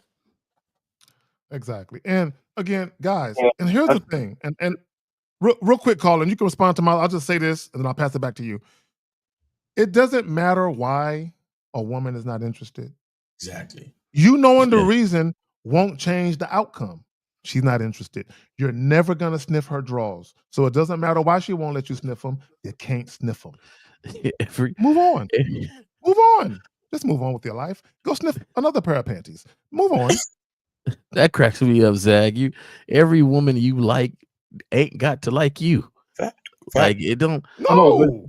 That's 100% real. Like the reason why I just brought it up was that's what I've been hearing. Like I just started hearing that more recently. It's like a new thing. Caller. It kind of stood out to me, like it jumped out. Caller, what's your name again? I hate saying caller when you got a name. T? Yeah. Okay, T, look. 35 ain't old. I agree. 100%. I agree. Right? So 35 ain't old. I've seen some 25-year-olds with some 43-year-olds, okay? So 35 ain't old. It's the way you view it. And what Miles is saying, like, subconsciously, it's digging at you because you are used to, and a lot of times we go for things we are used to, right? Without maturing our looks of what attract us, right? So this is what I find a lot that happens with men. In college, in a younger age, it's all about the beauty. We just looking, knocking down people, getting these numbers. We not a lot of substance behind it, right? Ain't no substance, no conversation, or nothing like that. Then we get a little older, right? We get a little older. Visually, our visual is still there at that age because we've been doing that for so long that we don't mature our looks of what could be with other people already. What we like. Because what we like visually. We never mature our visual of what we like. It's stuck at this age where we was getting a lot. I was getting a lot of it at 20 something. I was not knocking things down. All these cuties, these young, they were young. They all looked pretty good at a young age. Majority of them did. So we never mature that what we like or what we are attracted to in our head. Women get older. That means when they're getting older, their body changes too. Facts. There's a good looking 50-year-old, but she won't look like a good looking 20-year-old. J. Roman, you know what I think it is? For some guys. I'm not saying that this is the case for all guys, but I think some guys, they're stuck in that 20-something mindset because when they were in their 20s, they felt they didn't get enough sex from attractive women who were also in their 20s. So even as they age, they're like, I want to go back and fuck some bad-looking 20-something-year-olds because I didn't get a chance to indulge in that when I was that age. Or it was the easiest then. And it ain't so easy now. With the 20. The 20 was the easiest. Yeah, go ahead. For a lot of guys, and this is what a lot of guys suffer from. A lot of guys who were younger, 18, 19, 20, 21, college age. When you're younger, when you're that age, that's when chicks are most boy crazy, right? Meaning, so that's when the looks thing is probably going to matter the most. when Right. you're the youngest. Chicks are going to be more crazy about how a man looks then. It's not to say they're not, crazy about it as they age, but more that age group, that's when it's the heaviest, right? Especially when chicks get freedom. They're getting out of high school, they get freedom, and they get around all these grown-ass looking men, right? They get boy crazy. So what happens is a lot of guys coast on their looks at that age, and they clean up. But the frat parties and all that, and they clean up in college. But when women get older, women realize niggas need to come with more than just how they look, because there was a lot of whack niggas in college. So what happens is those same guys, as they get into their late 20s, early 30s, they can't get pussy like they used to because they never developed no substance to them. They don't have no game. They don't have no mouthpiece because they always coasted on how they looked. Y'all got it. So the thing is this: if you're not aging, you're dead. I appreciate the age I am at. Nice. Right? And there's a lot of people I'm 40, but I look just as good as a 20-year-old. No, you don't. You look like a great 40-year-old. Right? You're as good looking as a 40-year-old, or you're as good looking and there's nothing wrong with that. There's nothing wrong with being the age you are. The last time I had I'm in my 50s, person, bro. I'm in my 50s. And I'm a sexy looking 50-something-year-old, dog. I'm not ashamed of my age. Yeah. I tell you, I'm with a the hot heartbeat, nigga, dog. I know I am. Go ahead. This is my age. And then you look them in their faces. Yeah, that's a lot of experience right there. Yeah, it's a lot. I got these the grays, experience. nigga. It's a lot in these grays. I got the experience. But don't put yourself down. The world's going to do it enough for you. You ain't got to add to what you feel is negative about you. So you got to 35. There's a benefit to being. I'm not 50. I'm not that old. There's a benefit for being the age you are. There's a benefit for the maturity, the things you went through, going to college. You had your time. That time is over. You can have some good times. I'm not saying fun is over. I'm just saying hey, don't get stuck in that time period. Mature all the way through. T.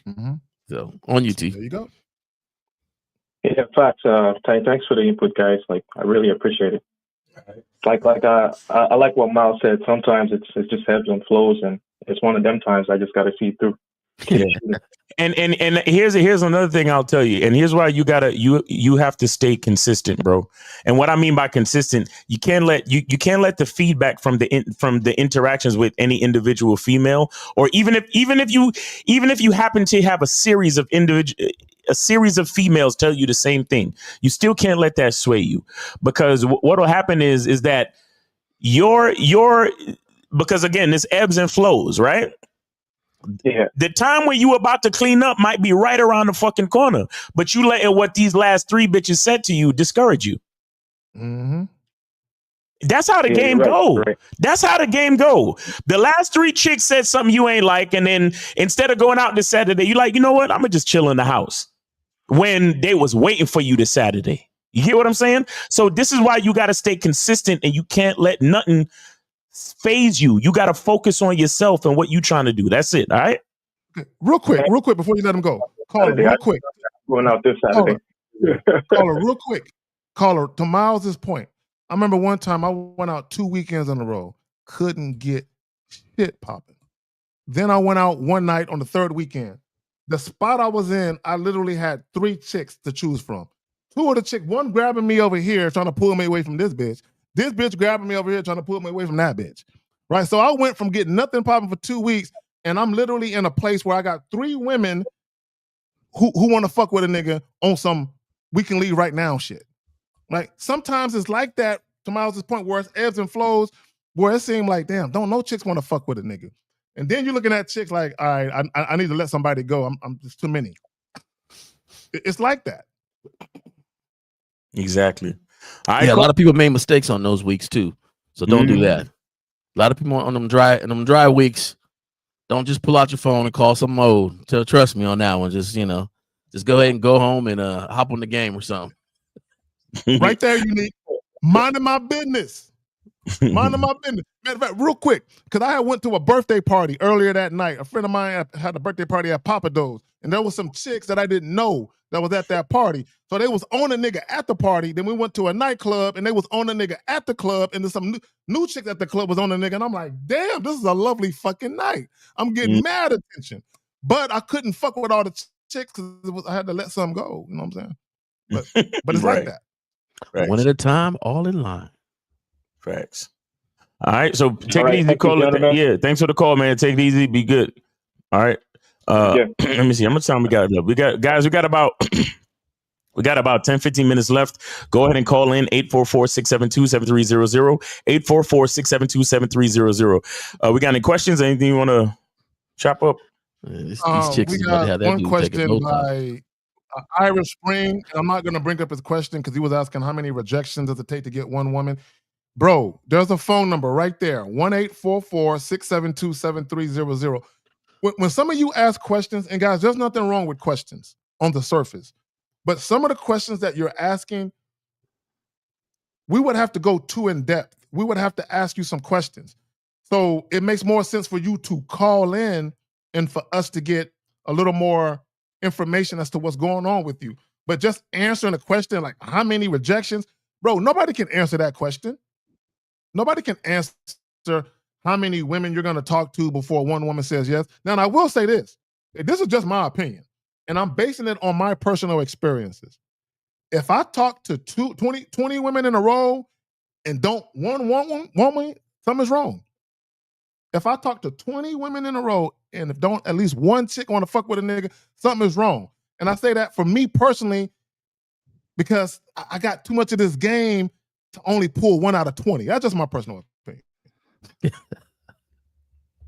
That's my personal. I'm sorry. That's my personal opinion. Because 20 is a lot of chicks, though. For 20 chicks to say no, at some point you have to look at yourself like, okay. Yes, I don't know if I ever had 20 in a row. That's you right. That's a lot of 20 in a row. No, bro. No. I might have to just stay home the next day. Like, hell no, I'm gonna stay home. You know, we're gonna have to reset. I'm only talking to cashiers. Hey, how you doing? Cool. Was there any more? No, that was it. Just my order, and I want to say, hey, how you doing? 20 in a row. Oh my God. Yeah, but so, I really. Yeah. Nah, real quick. I don't want to discourage guys. Still holler at women because real quick, J. Roman, I'll pass it right back to you. If you are hollering at that many women in a row and you're not getting no motion or no rhythm, it's got to be you. At that point, it's at 20. It's got to. Well, I'm sorry, man. Am I wrong to say that? There's got to be you at some point. If 26. I mean, no, but real quick, don't want guys to understand. I'm not talking about 20 women. Real quick, I want to be my bad, Miles. I'm not talking about if you talk to 20 women over like a 6-month span. I'm talking about if you talk to 20 chicks in one night and they all said no, well, something's wrong. Oh yeah, it's ain't your night. It's just for me. I just consider it ain't my night. Okay, it ain't my night. It's all right. I'll catch back up and I'll have a night like that where you come out of there, you 3-4 different people. So yeah, it's like that. It just happens like that. So I don't. Yeah, I really want people to. And I want to be clear. Yeah, because I don't want guys to get discouraged. If you're talking like, let's say you talk to one woman 1 week and she says no, and then like the next week you talk to 6 chicks, and if it's spread out like that, I'm not talking about that. I'm talking about consecutively, right? But if it's spread out over a period of time, and here's the thing, guys, if you're talking to one woman or 2 women every week, it can reach 20. It can very easily get to 20 because you have to put yourself in front of way more women than that so you get a rhythm about you. And that's another thing. You get a rhythm because if you're talking to 20 women or you're approaching multiple women in one night, you're going to develop a rhythm. You're going to, and then you're going to have confidence based on that rhythm. Right. And I just want to say this,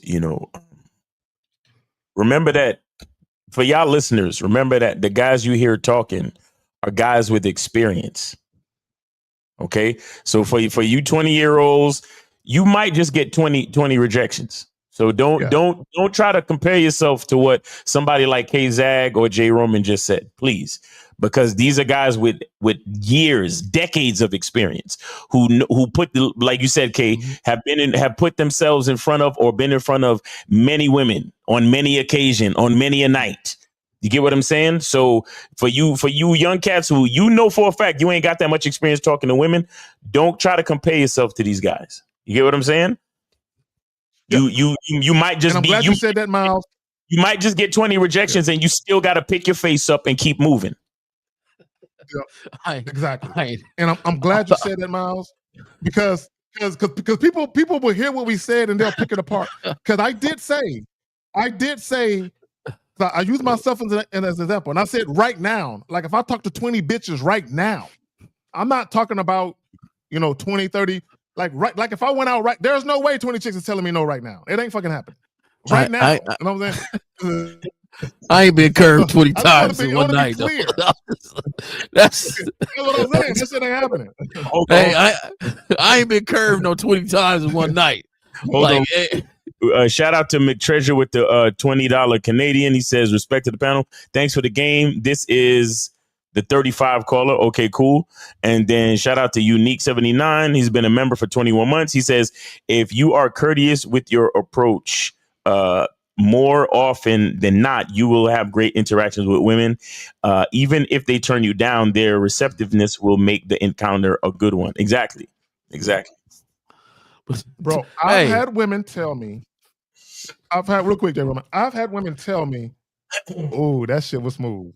I'm not interested, but if I was, you would have had me. I've had women tell me, I like the shit that you said, but I'm not feeling it. And I've also had other women tell me who had boyfriends or whatever, they was like, oh, that shit, you're about 2 months too late.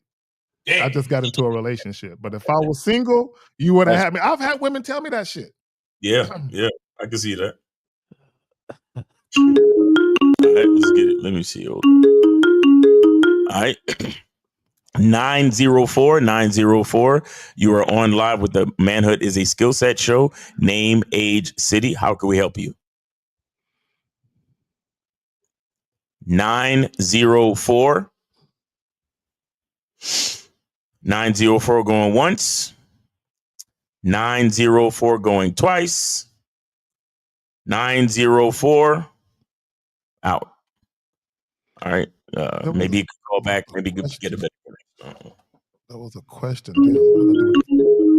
Okay, let's try it again. 904. You're on live with the Manhood is a Skill Set show. Are you there? Yes. Name, age, city. My name is Jeremiah. I am 27, and I am from Jacksonville. All right, go ahead, brother. What's your question? If you can hear me. Yeah, we can hear you. My name is Jeremiah. Jeremiah, 27, Jacksonville. Perfect. Thank you. Go ahead with your question, sir. We can hear you. Okay, so my question is, because I was just watching a Lucario video that say, have you got rejected enough with you and Lucario? And it was like, if you keep getting rejected by all these females, you need to tweet something. It's an opportunity to see if something is wrong with you, because if you get told yes all the time, then you'll never be able to prove. Okay, I get that, but I think I asked the question before. How could we keep from like getting frustrated in the game when you're going through that process? Like you said, like stop taking it personal. Caller, real quick. I'm answering your question. Caller, I'm answering your question. Stop taking it personal. Caller, listen. I'm answering your question. You said how to stop getting so frustrated. Stop taking it personal. The reason, you got to understand, being frustrated is an emotion. So for you to say being frustrated, that means you feel something. The fact that you feel something when a woman says, no, I'm not interested, that means you are emotionally attached to her yes or her no. Mm-hmm. Stop taking it personal. Right. Hey, caller. What better time to reject somebody is when you don't know them, right? They don't know. They don't know you. They don't know you. So a rejection shouldn't feel like nothing. I don't know you. You don't know me. I came up. I holler. You said no time. Cool. I don't care the reason why anymore. Okay, no. I'm still gonna keep it polite, cool, and I'm moving on, right? But they don't know you, so they're refusing to get to know you. Cool. Why does it bother you so much? Because you just feel like you missing out on something. I'm young. Like, I'm 27, and I don't want to be like. I'm trying to shit so I'll be the guy that's 27 the hard times. You know. Okay, caller. I want you to think about something, brother. Now let's peep what you're saying. You said, I feel like I'm missing out on something. You're talking to complete. I want guys to remember when y'all meet women, they are random strangers. Strangers. You don't know these bitches. They're random strangers. How can you miss out on something from a random stranger? You don't even know what this bitch got to offer you. Yeah, what do you think a woman got to offer you that you might miss out on? I guess it's like caller. I need you to answer this question, brother. Security Caller, listen. I need you to answer this question, please. Caller, stop talking. I need you to answer this question. You see, what like, do you think women like, have to? Oh, stop fucking talking, nigga. Caller, stop talking. Caller, stop talking. Listen. What do you think women have to offer you that you're going to miss out on? I'm just a guy who I ain't really looking for no relationship type stuff. Bro, answer the question. What do women have to offer you that you feel like you're going to miss out on? It's just that experience, like that experience of hooking up with attractive females, having a good time, I guess. Do you expect every woman you holler at to accept what you're saying and hook up with you?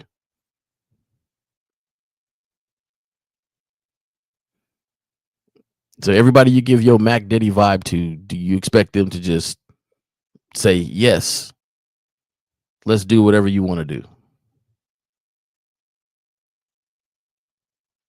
Hello? Caller? Wait, is he still there? Let me make sure. Oh, I think he hung up. I think he hung up. And Emmanuel, this is about right. He said, I expect 7 out of 10 to not feel me. Guys, 80% of women ain't going to want to fuck with you. Yeah. Stop acting like every woman is supposed to say yes. 904. What you good, bro? Is your phone connected? Like what's going on, man? 904 going once. He been curved 20 times. My phone got disconnected. Yo, bro. Hey, listen. Listen. We trying to run the show, so if your phone is janky, we got to call in another day. So if you get disconnected again, that's it. All right. Yes, sir. All right. So I believe K-Zach and actually wait, who asked a question about missing out? What do you think you're missing out on? Go ahead, K-Zach. Me. Yeah, go ahead. What do you think? Yeah, what do you think you're gonna miss out on if these women don't give you the opportunity to fuck with them? What do you think you're gonna miss?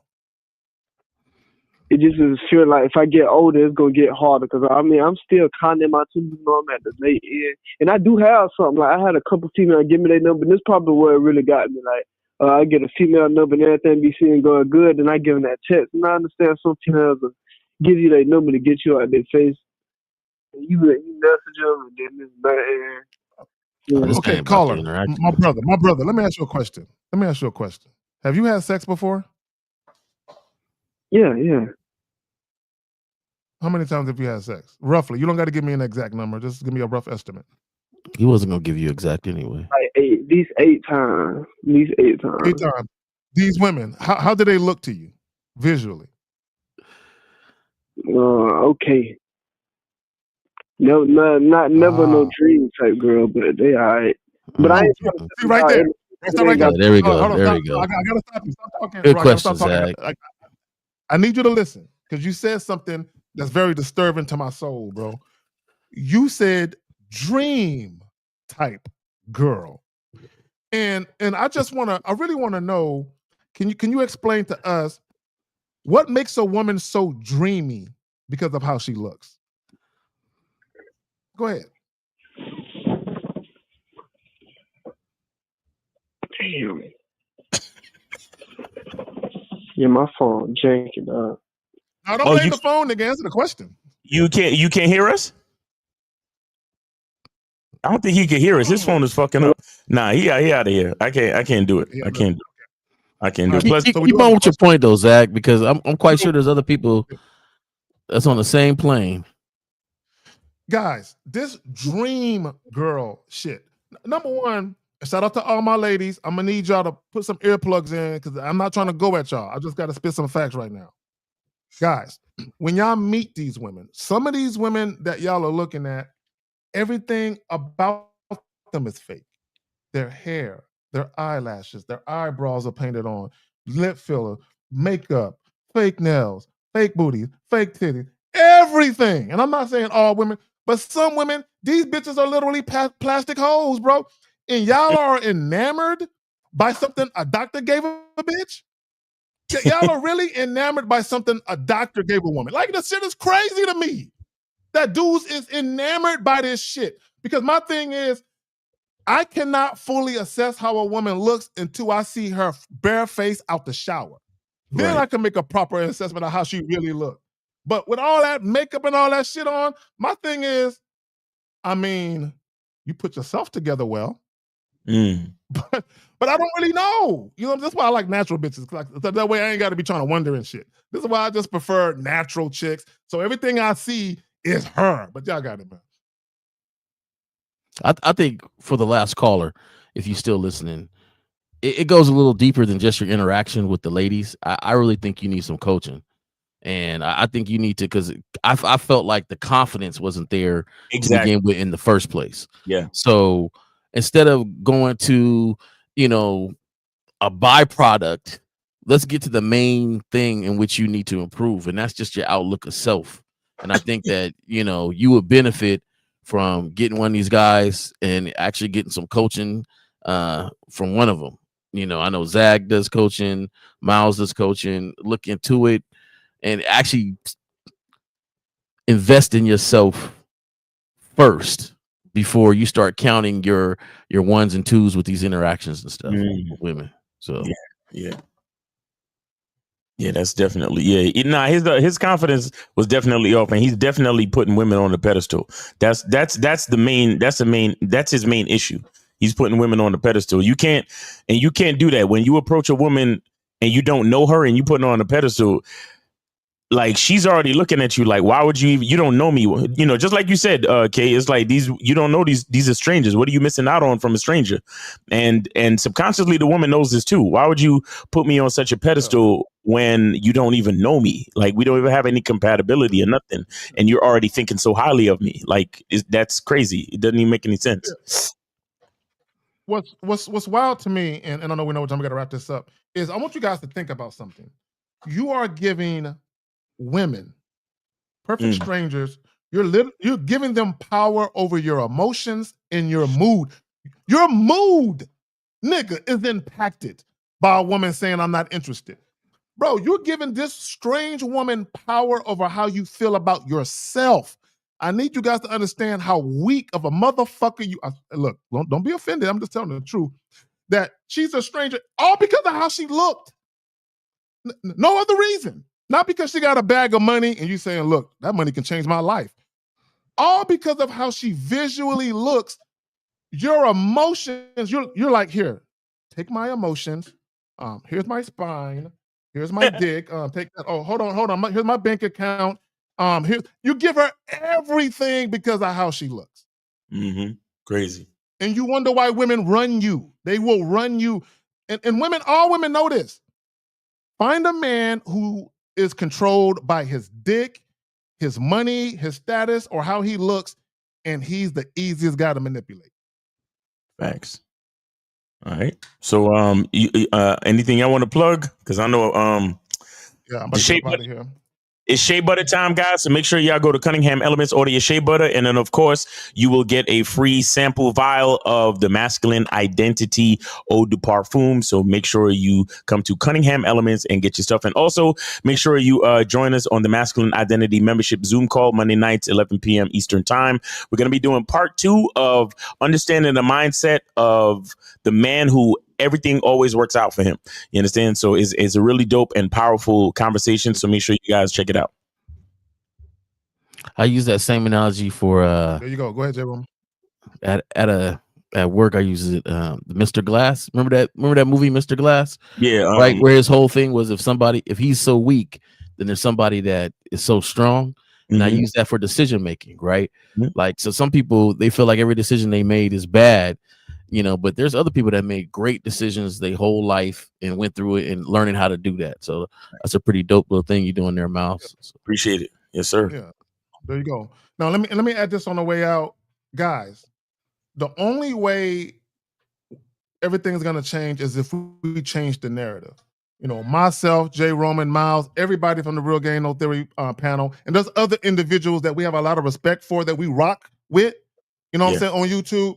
We're all trying to change the narratives. Each one teach one. We're trying to help men become better men and fathers for themselves first and foremost. Once we get that going, any woman that they encounter is going to be a better woman. Facts. Right? And that's how it's supposed to be. But guys, there's women out here that you should just not fuck with. Just don't. They will ruin your life. But it's really you. It ain't the woman. It's really you, because you gave her the invitation. You let her in. Facts. Like, choose the right, and it's cool. We all love beautiful women. I love me a thick chick. I love it. But her mind got to be right. And she got to be on one accord with me and my plan, or I can't give her this pipe. Facts. On that note, like, share, and subscribe. Real Game Theory. Real Game No Theory tomorrow, man. We'll holler at y'all. Peace.